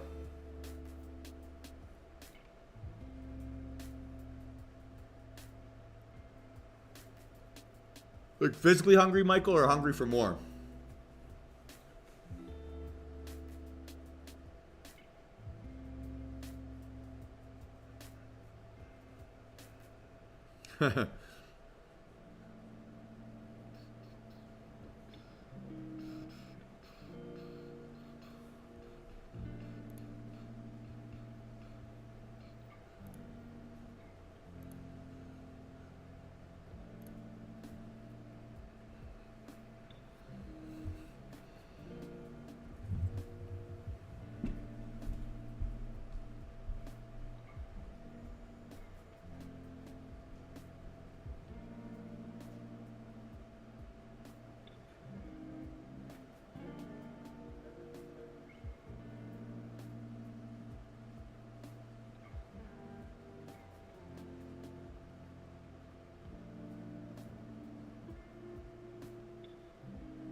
Well, hopefully everything balances out for you here, Norm.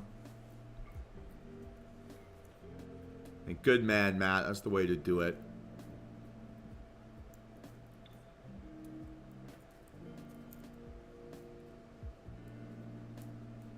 And I reckon, Matt, you've probably seen a more consistent and steady P&L by just focusing on the quality of your decisions versus the outcome, right?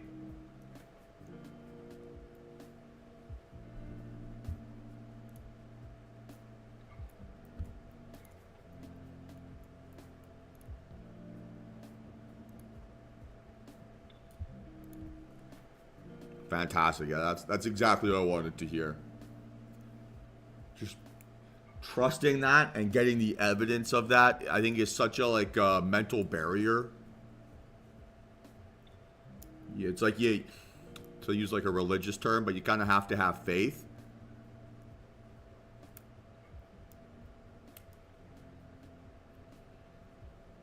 If I behave this way consistently, I do the right thing consistently, I'll be in P&L heaven type thing.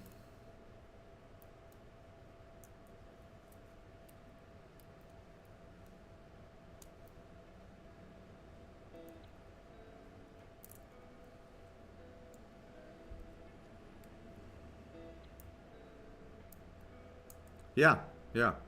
Optimize for the long-term result, not the short-term one. Short-term one's fun, but it doesn't actually get you anything. Like even the big win, right, we had the other day. It's an awesome day, right? It was, $4,000 or even a bit more, almost 5K. That's cool, but that, maybe pays for your mortgage, right? Maybe pays for like a month of living with kids. Barely pays for one holiday these days.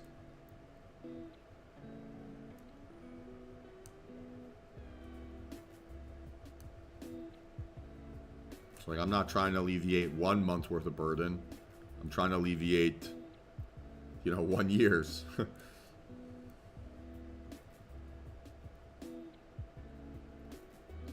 So, Stephen, practice, right? Practice, and track.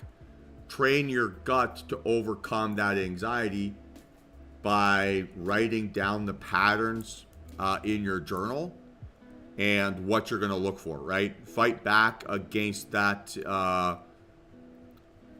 against that stress by being specific and deliberate in how you're studying or trading. Okay, we're going to be back to looking at this fake out scenario here. Looking for a fake out basically under 500.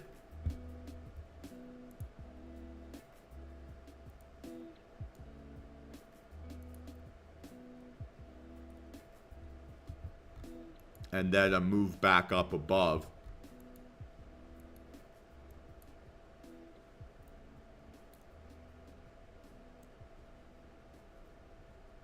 It's definitely a good time here for a little mean reversion setup.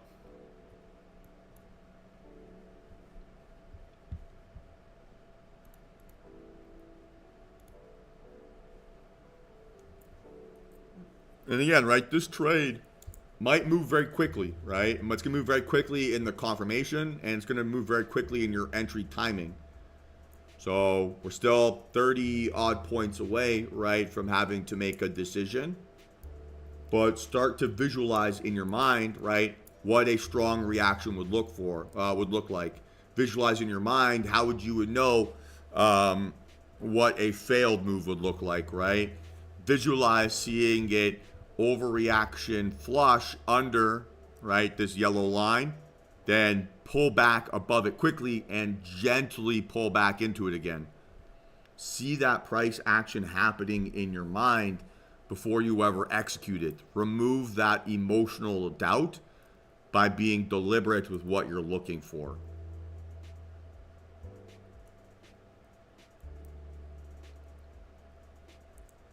So it's not, I'm not entering on when it feels right. I'm entering when it's given me that move, right? When it's given me that overreaction, quick little sell-off under, right? and then pull back up above, and then a gentle pullback into my area. So now we're looking for that like little overreaction flush.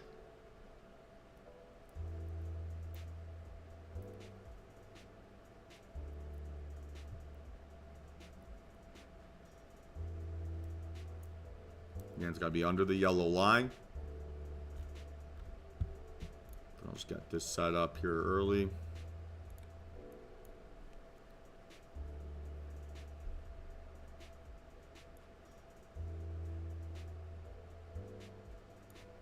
So for now, right, this red line is just set at the $500 worth of risk point.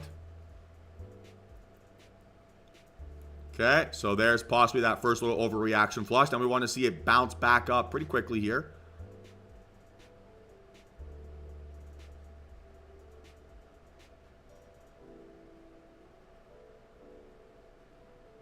And remember, right, we're not buying on the flush down.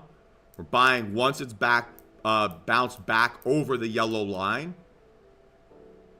right, and then pulled back gently into it.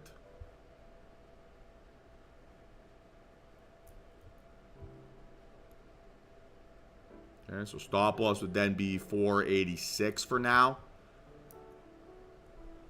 I wouldn't say it's exactly behaving super strong yet.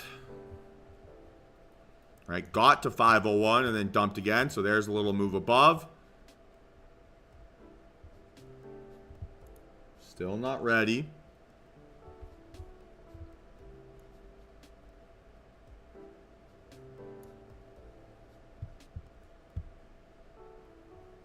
Again, still not ready. So maybe not giving me that fake out bit of price action.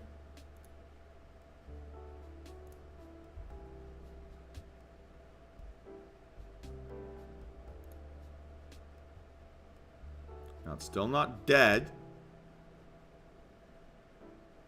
But it's not like it's gotten to the point where I'd be risking more than 500 bucks here now.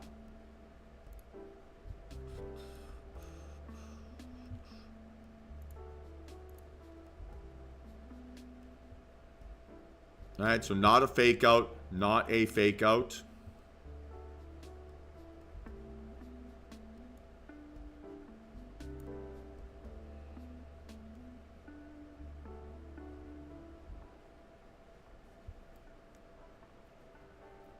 Okay, better.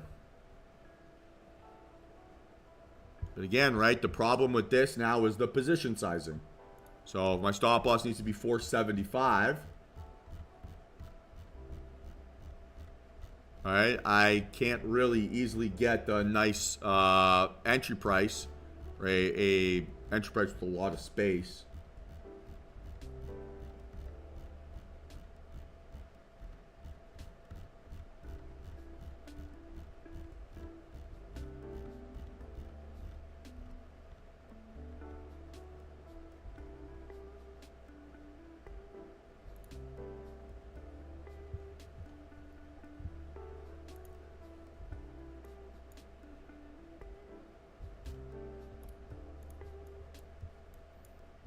Okay, so now I can start thinking about maybe a breakdown here towards 400 instead of a reversal trade, right?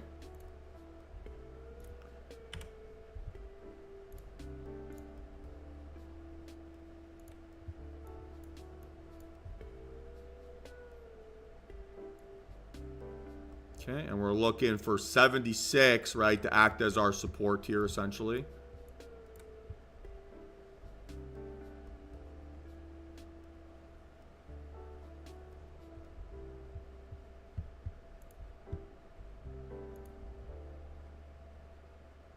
It'd be a one contract play.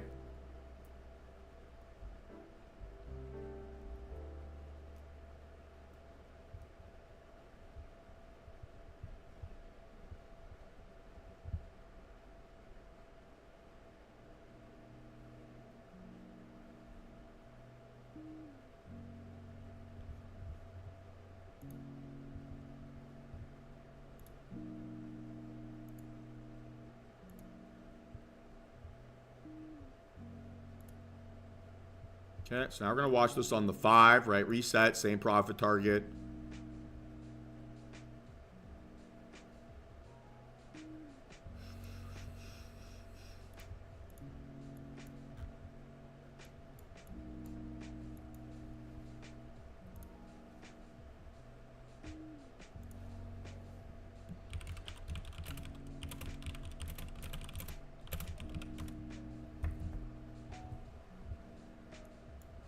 Okay.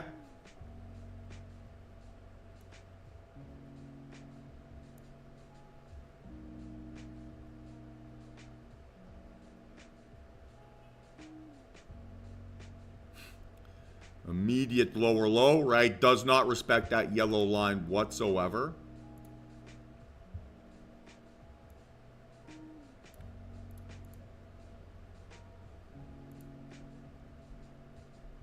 It could still be possibly in play, but it's going to be tough from a risk-reward perspective here now. Again, right, our ideal entry zone, so between green line and red line, right, is above the point where we want it to see act as support for a downside move.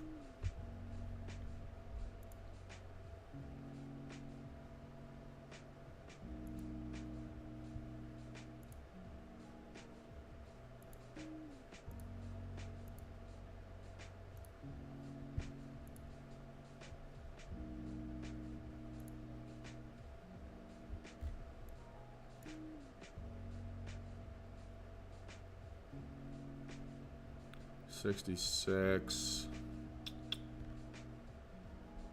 You go down to 50.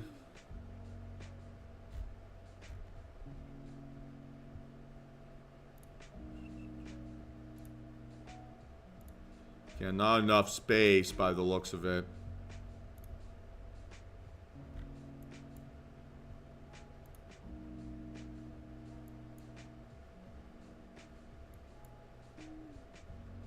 So again, we still could be in play here just on the next candle.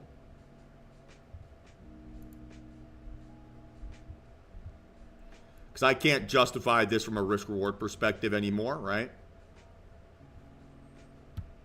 It's kind of been the general theme we've seen on a few of our setups at this point. But that's okay. I mean, it's a green day. I don't need to do anything else. It has to behave absolutely perfectly. Otherwise, it's not worth my stress and energy, right?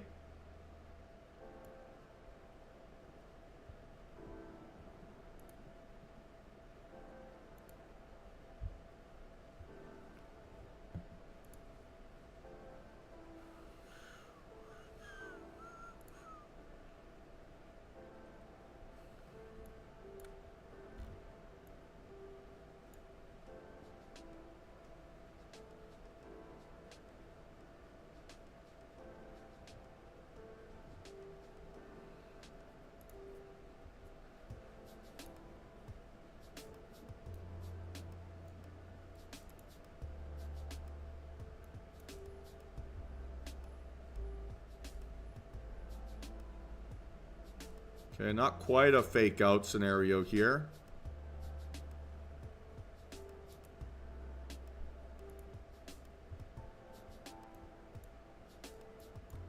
$68 to $90, right? That's too much. It's 32 points of risk. It's too much, right?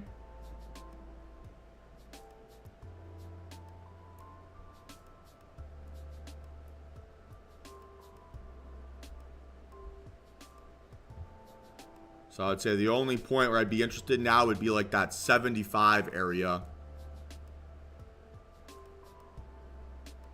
Cheers, Craig. Yeah, you're correct.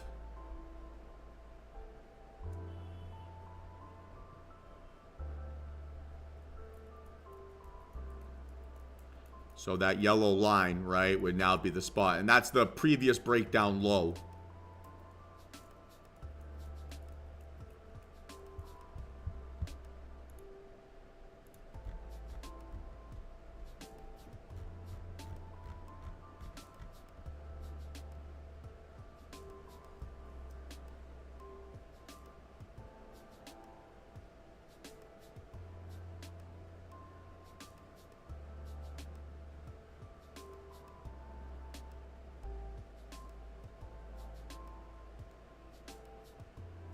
Okay, definitely starting to act like an area of support here for a downside move.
Still not treating it like the support I need, right? Still not treating it like the support I need. It's acting more like a trampoline higher, right, than lower right now. Oh, don't go slow on me now here, yes.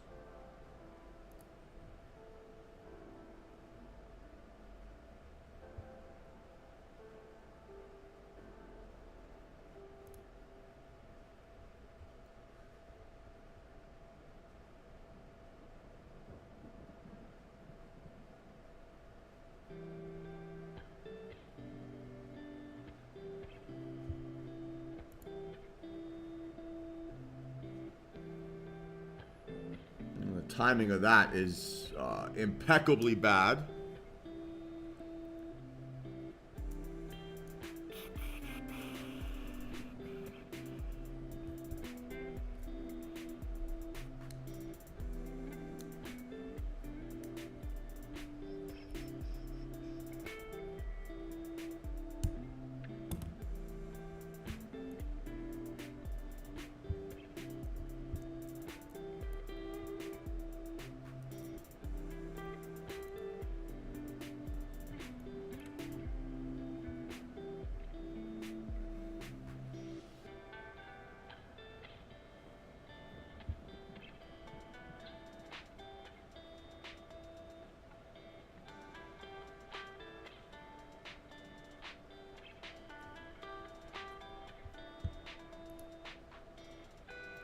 Still a little bit slow.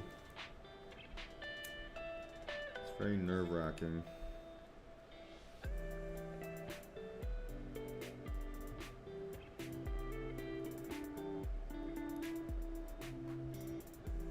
Okay, better.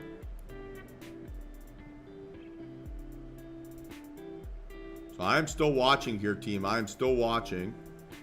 Not going to click off anything else here.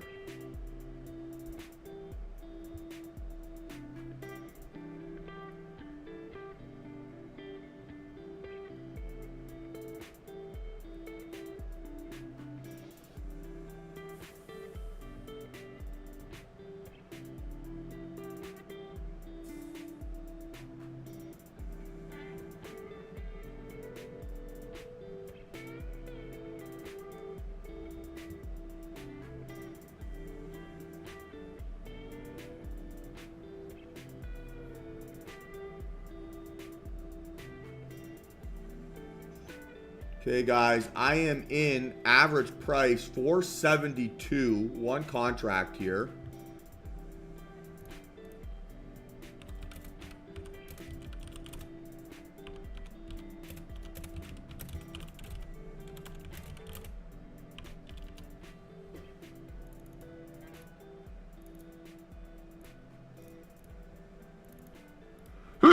Excuse me.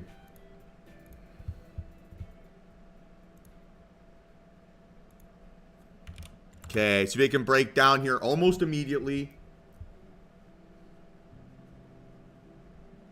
Otherwise, just gotta get out, take my little win, and move on with my life.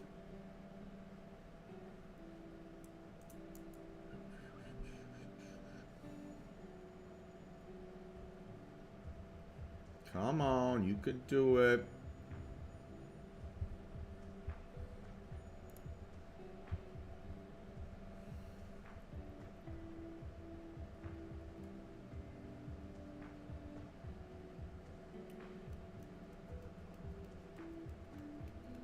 Come on.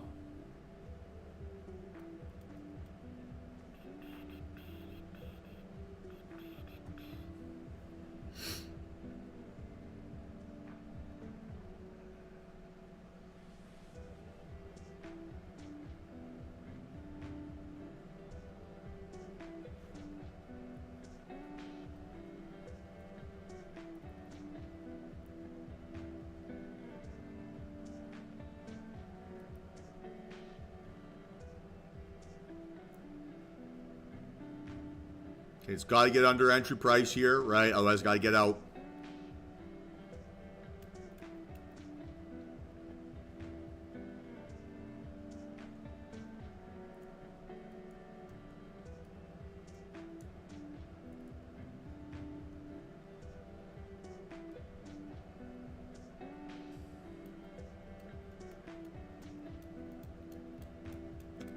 bit of a fight, more than I would like. Come on.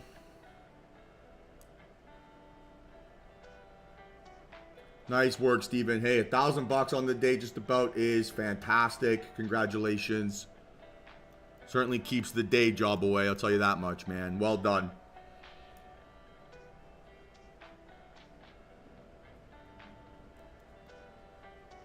Okay, so it's got to break down here pretty quick, guys, or I'm going to get out. So, like, over-dramatic flushes in either direction make me a little bit nervous. Like, it's not strong, consistent price action, right? It's herky-jerky, flaky price action.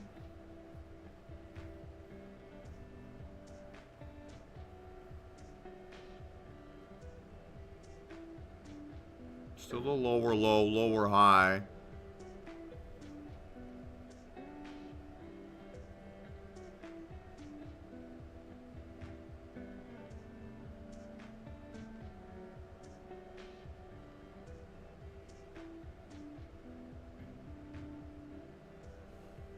Come on.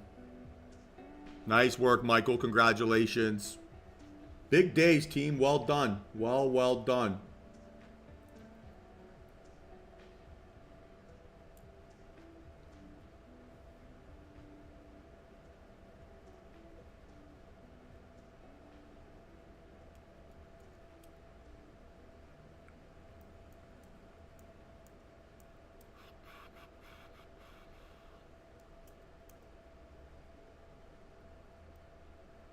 Okay, last chance. Come on.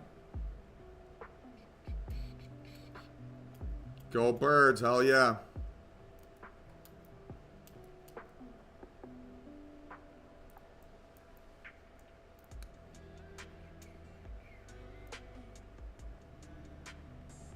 Come on. Flush, flush, flush.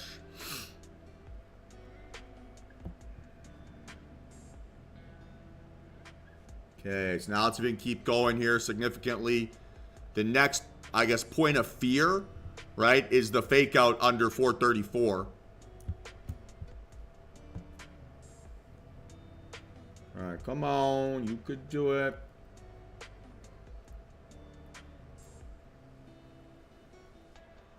There's no chance to pyramid into this yet because I've not established a new support under my entry.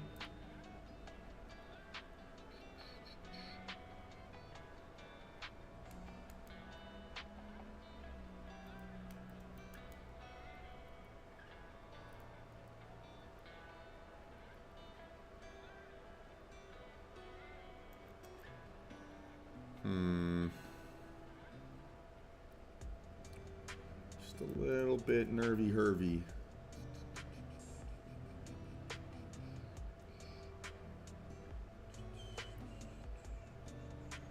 Come on, come on, come on.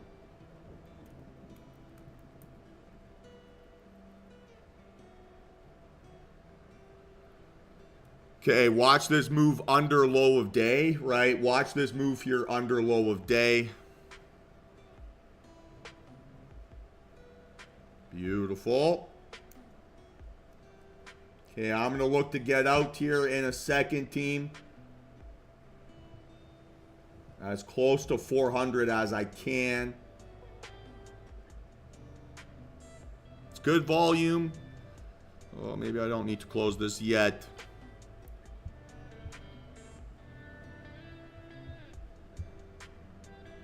Okay, it's fine so far. So far, so good. All right, give me that next leg lower here immediately. I don't want to see it pulling back too much. It's got to reject there. All right, so we want this to now act as support for a downside move.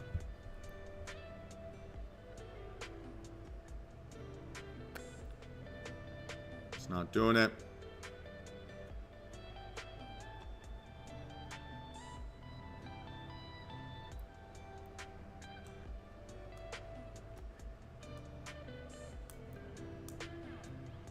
Come on, die, motherfucker, die.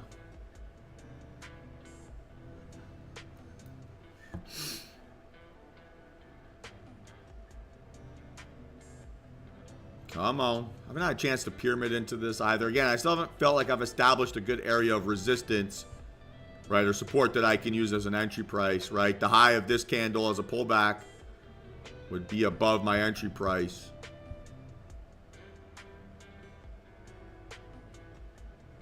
I kind of feel like it's not holding the area of support that I want.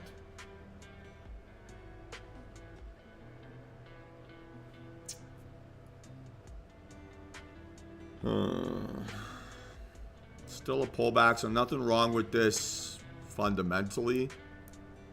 Just that I've seen a good chunk of P&L evaporate, right? Went from being up $1,000 to being up 500. So trying to fight back against that greed and still look at this objectively.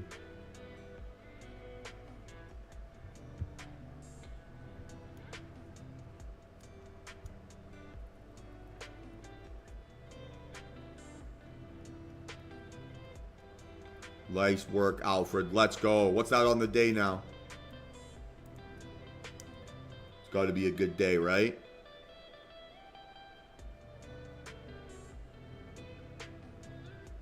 Let's go. $1,200. Fantastic work. Congratulations, sir.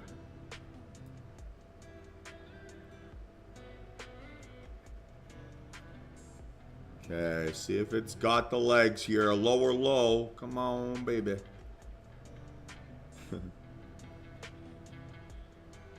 I think you guys see the weirdest versions of me after 11 o'clock when I'm in a trade. Nice work, Don. 720 on that play is not too bad at all. Congratulations.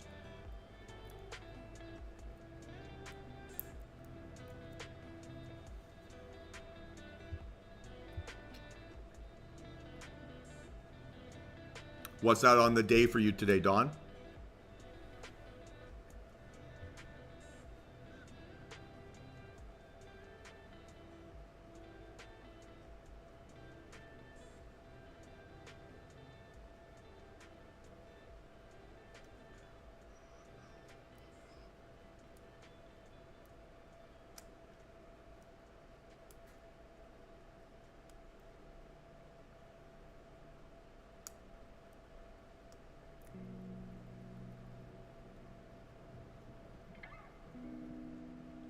Hey, well, that's not bad work for starting under the weather. Congratulations.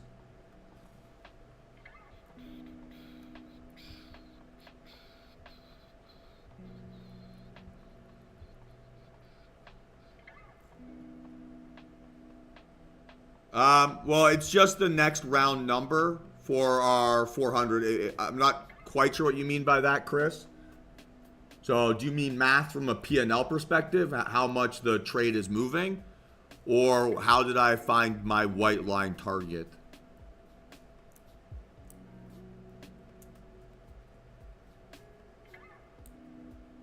So it's just the next round number. So we know that price action likes to behave in that way.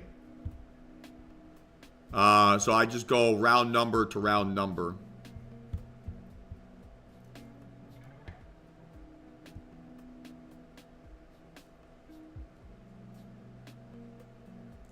Those are the levels we map out here pre-market. If I don't get a level that I can find in between those spaces, then I'm just going every 100 points on NQ, every 10 points on ES. That's my general rule of thumb.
So hopefully it's needless to say, guys, I've closed this trade already, right?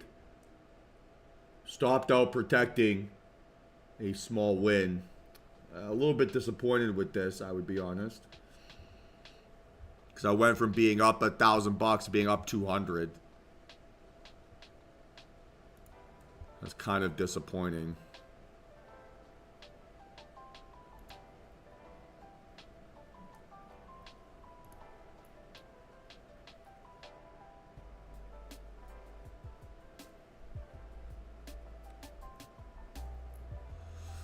Oh, I left a lot of money on the table there. Fuck.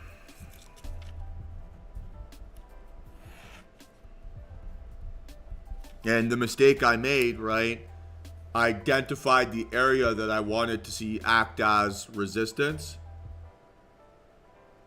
And it got back up above, and I didn't close it right away. I still let it pull back another 10 points.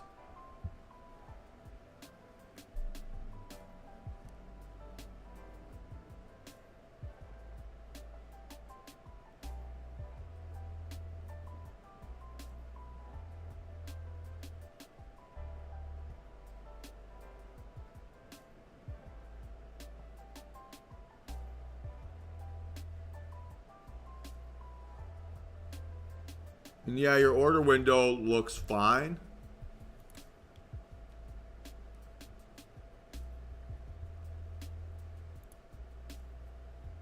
I would recommend using the trading view paper trading feature.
So if I'm thinking about that trade, right?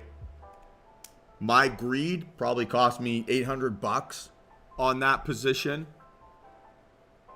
which is incredibly disappointing, right? To only take 20% of the P&L that was accomplished is really not good. So I would say that that was definitely a little bit of a mistake. Not the trade itself. The mistake was ignoring the point of interest, right, as our possible logic. So I think from that perspective, right, that's kind of a bit of a fuck up. That's what I have in my notes, right? Huge and pointless fuck up, all out of greed. All right, so I got greedy on that for sure.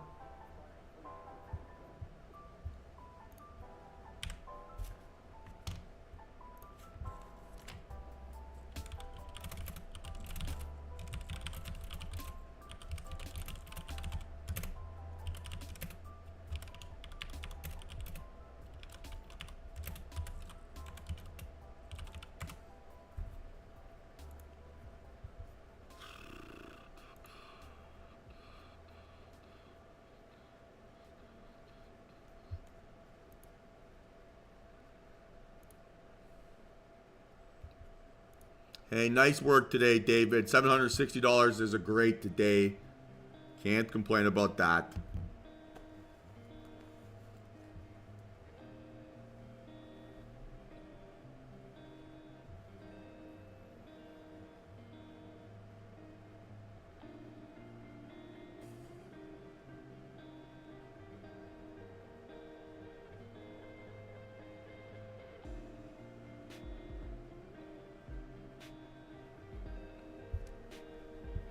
Ah. Yeah, I'm annoyed about that last one. Oh, I got so stupidly greedy.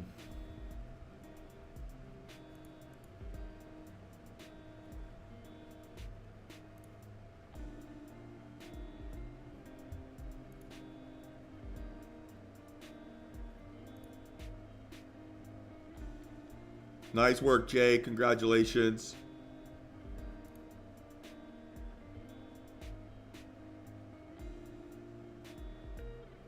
Sounds like you closed all your trades as P&L was increasing here today. So you definitely outperformed me. Very well done.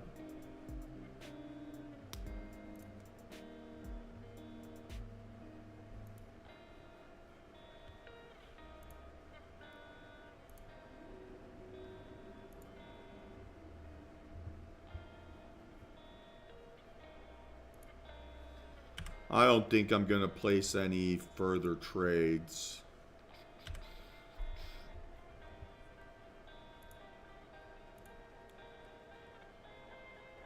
So it's the amount of points times 4, right? There's 4 ticks in a point. Right? So if your stop loss is 10 points away, it's 10 times 4. If it's 20 points away, right, it's 20 times 4 in ticks.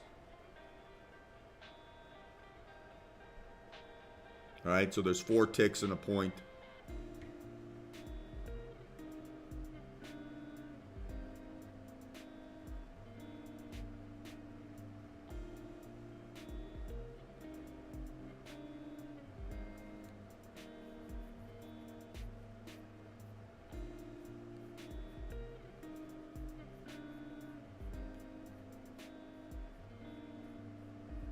Fair play. Which platform on trade or with Apex? Which one?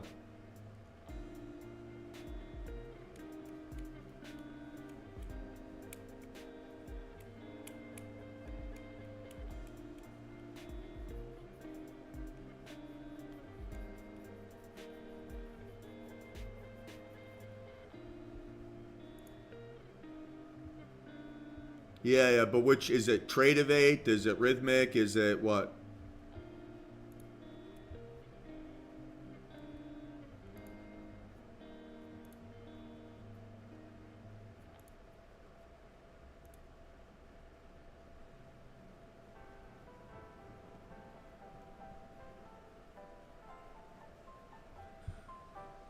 No. I'm asking though, Jay, right? Because if it's Tradeovate, I can show you how to change it in TradingView so that it isn't showing ticks, it's showing points. But I don't know what broker integration you're using, so I can't help. That's what I'm asking.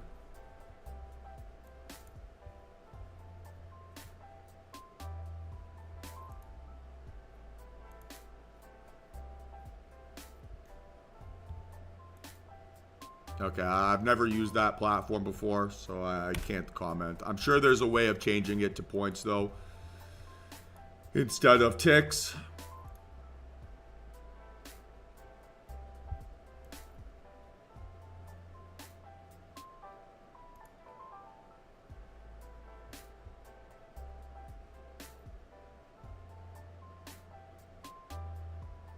Yeah, I'm not going to place any further trades here today, team.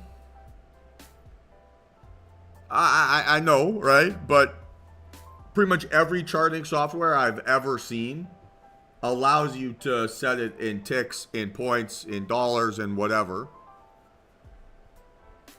So there is a setting that's available there. You can make that change. Probably just have to Google how to do it. All right, guys, I'm not going to place any further trades here.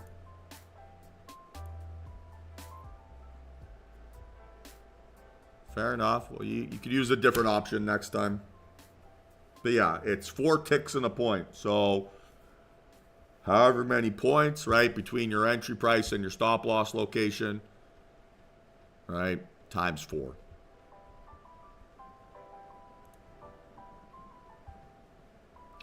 Any other questions here, team? Any other questions?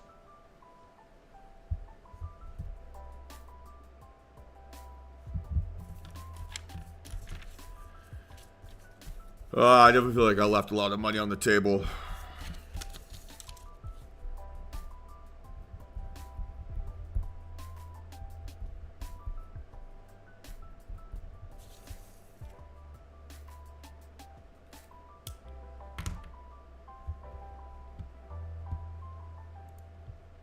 So any questions, team? Any questions?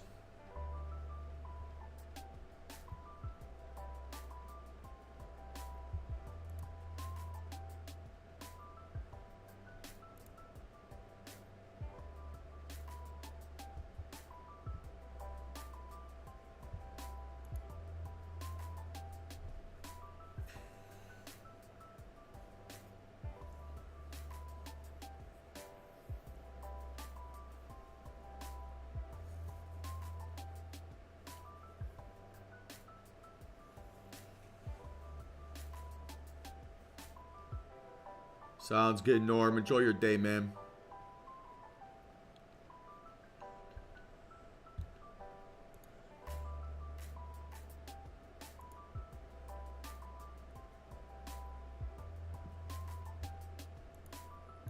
Nice, Jeff. How many trades today?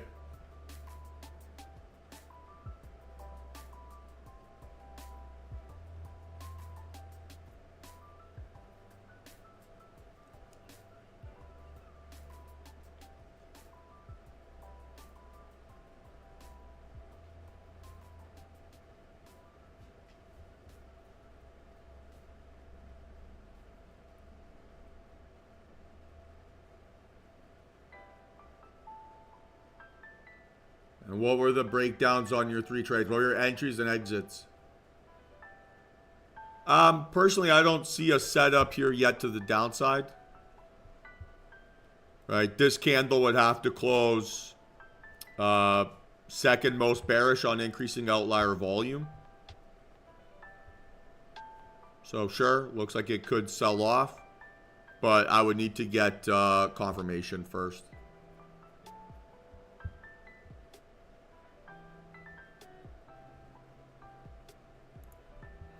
Same idea with ES, right? I need to see a difference in momentum relative to these 3 bars.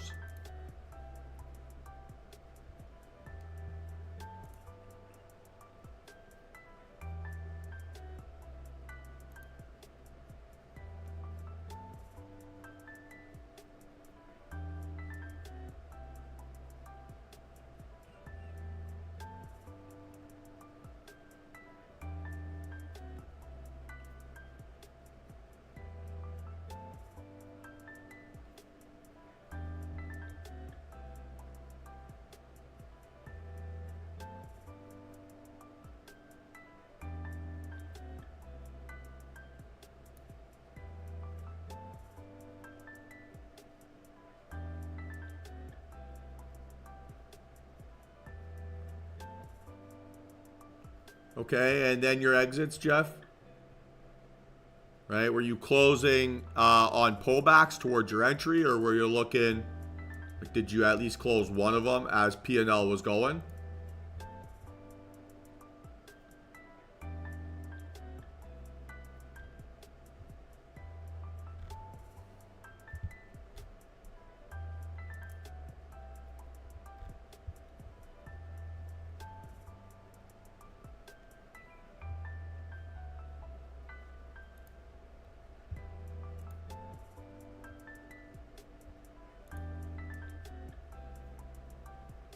Jay, obviously sounds like you're doing very well here today, but it also sounds like maybe your position sizing is pretty large for some of these moves that are occurring. I'd be very careful with your position sizing here. And to try to keep your max risk per trade to be your total trailing drawdown divided by 5.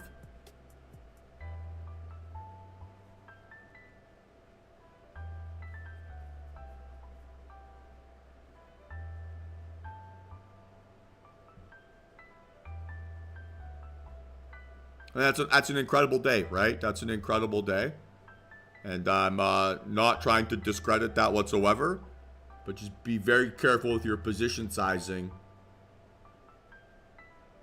if your ideas aren't correct, right? It's the ability to lose small will give you the opportunity to have much more of those $4,800 days.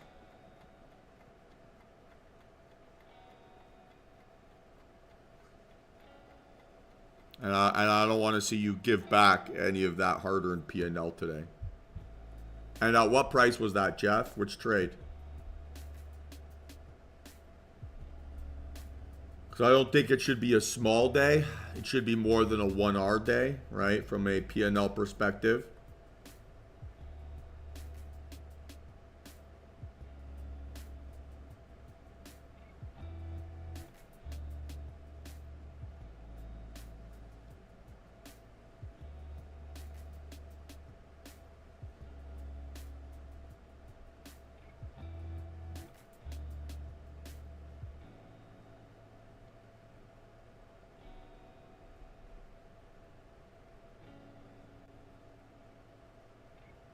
So what were you trading in that context, Jay? What were you trading, NQ or ES?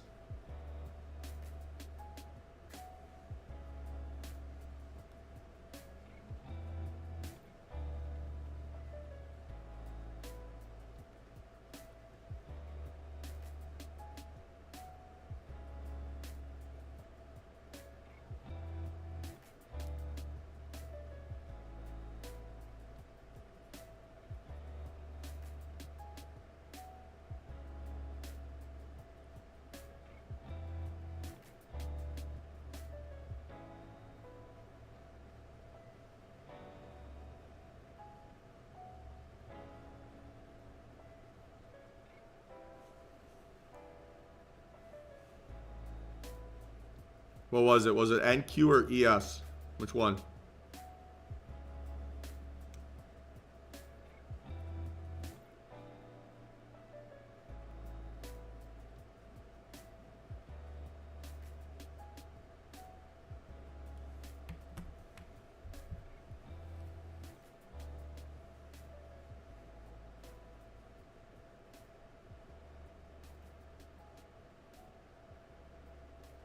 Okay. And how many contracts were you trading?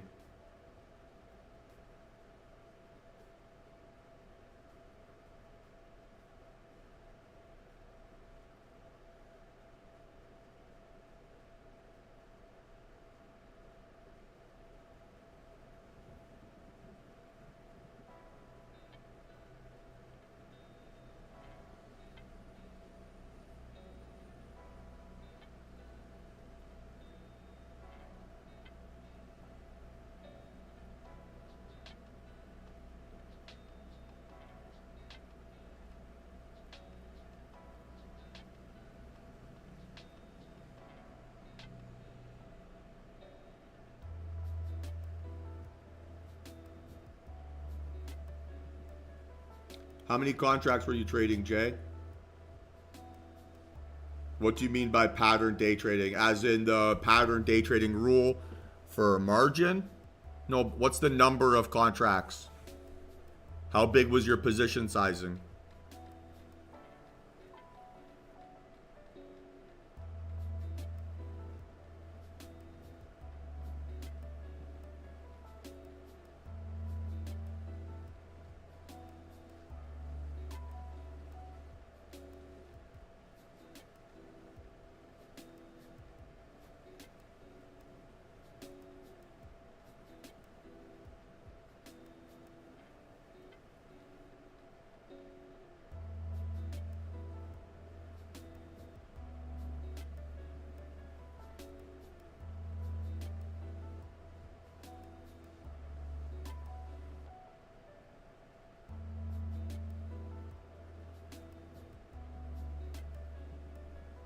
Okay, so you had up to 10 contracts there, and what was your stop loss price?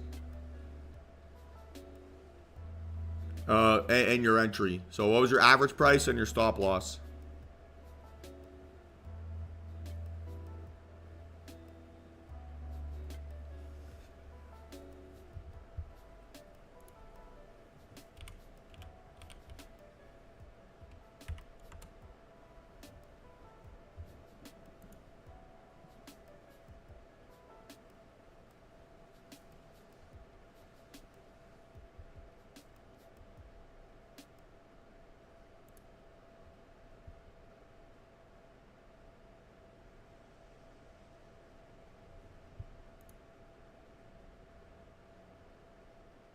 Well, I know 10 contracts, I get that. What was your stop loss and your average price?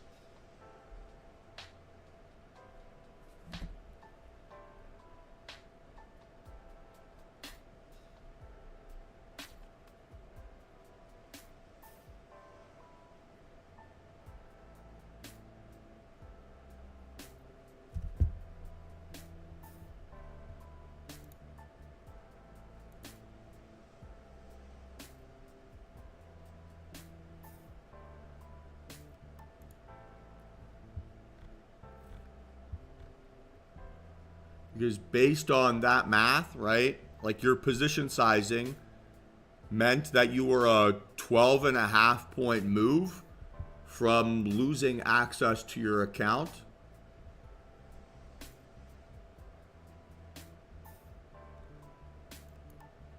Right, with that sizing. So a 12.5 point move, right, on NQ will happen in 30 seconds.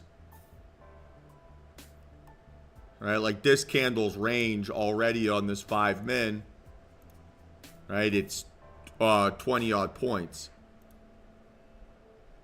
So I would really think about your position sizing and how you're adding into your winning trades. Because 12.5 point pullback will happen very, very quickly, and you will lose access to your account with that, right?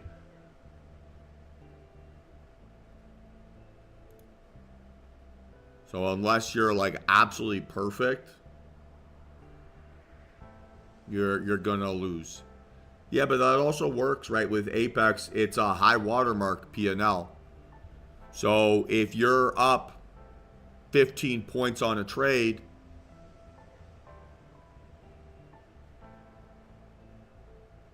right, and then it pulls back to your average price, you're going to lose access to your account, right, based on the trailing drawdown rule.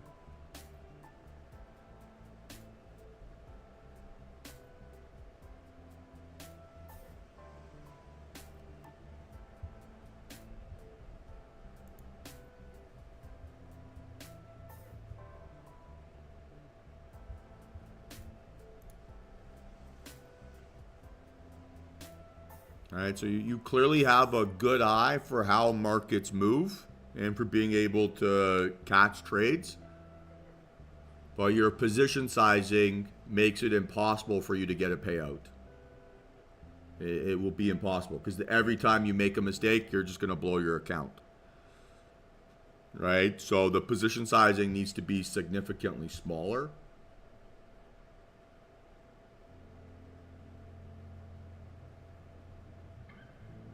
That's cool, right?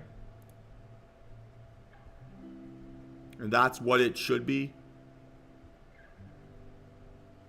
But it's when it gains profit and you're adding to it, right? When you build up to that full size, you can't experience any element of drawdown, right?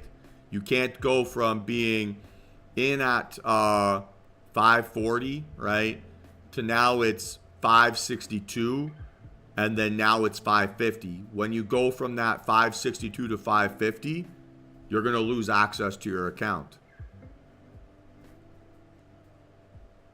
Right? So the way that you're being aggressive, correct, right? But the way that Apex has their trailing drawdown is it's based off of your high watermark.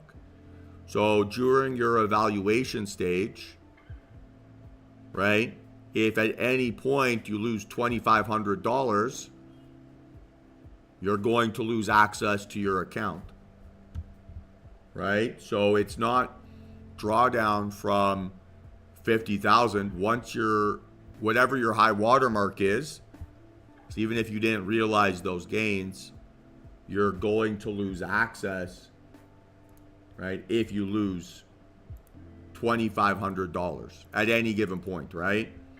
And then if you have 10 contracts, that means that you are simply risking far too much, because that means your P&L is moving $200 a point.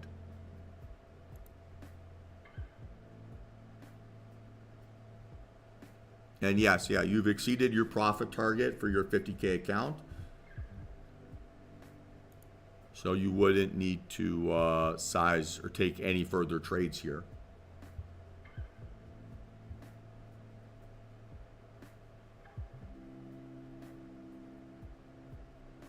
So I would really think about how you're dealing with the drawdown there. Because, yeah, you got a good result here today. But you got to be super careful, because that's a all or nothing type strategy. So in general, Robert, right, my rule for a max daily loss is total daily drawdown divided by 5. So on a 50K account, right, that means that your max daily loss should not exceed more than $500. If you plan on taking more than 1 or 2 trades a day, right, then you have to take that 500 and divide it by how much you're willing to lose, right? So if you want to take 3 trades in a day, 5 trades in a day, that's going to make your max loss different per each trade, right?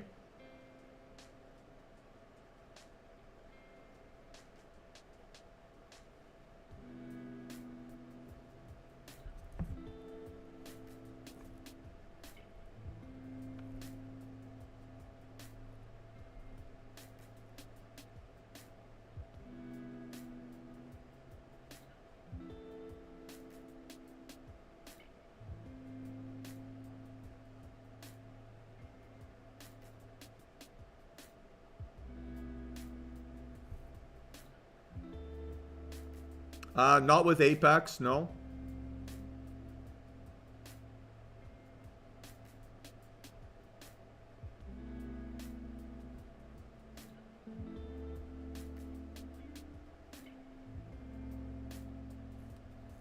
I would recommend, right, making sure that you are familiar with their rules before you start an evaluation. It shouldn't be a surprise, right, if that makes sense.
Any other questions here, team? Any other questions?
So all things considered, a good day, not a great day. A little bit disappointed in myself and how I just managed that last trade.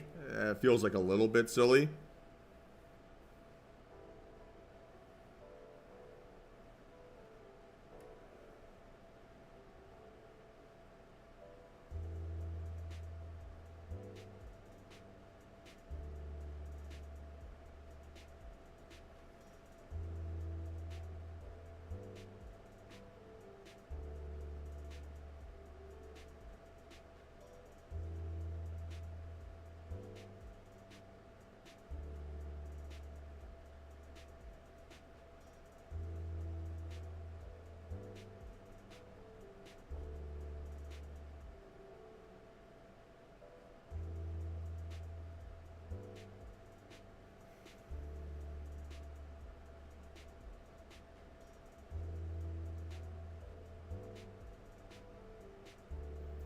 Any other questions, your team?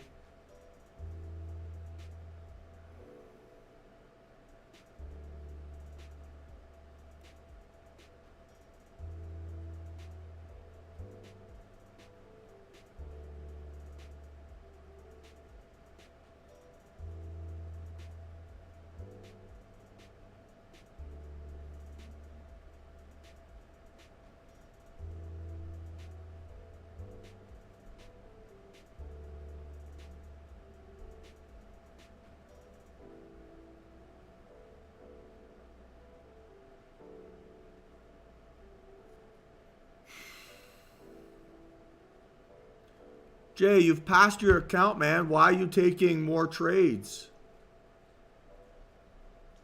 You've already passed your account. You got to stop placing trades. Wait for the end of the day so you can do your activation. Don't do that, man. You've already passed, right? So you've got to wait to the end of the day now.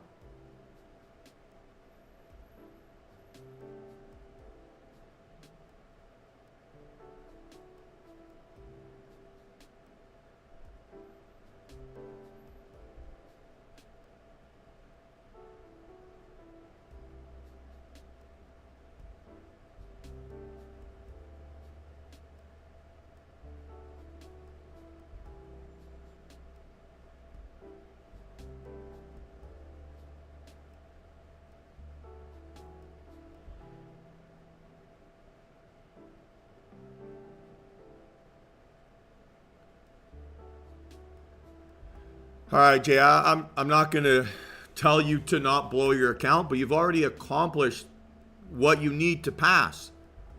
So why are you taking risk in losing that account when making more money isn't going to get you paid here, right?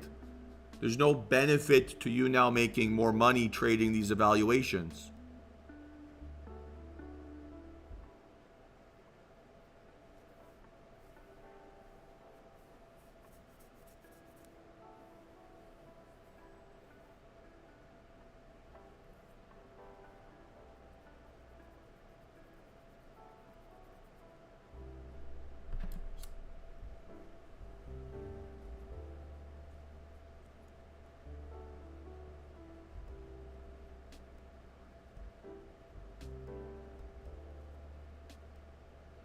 All right, team. Well, same deal like always, right? If you have any questions, hit me up outside of market hours, and I will do my best to get back to you as soon as I can. Otherwise, looking forward to catching up with a few of you here in our one-on-ones later this afternoon. And, yeah, we'll chat then. So have yourselves a great day, team. Be smart and disciplined out there. Please don't blow your accounts. And, yeah, we'll be back at it here tomorrow to finish off the month with a bang. So have yourselves a great day, guys, and we'll talk soon.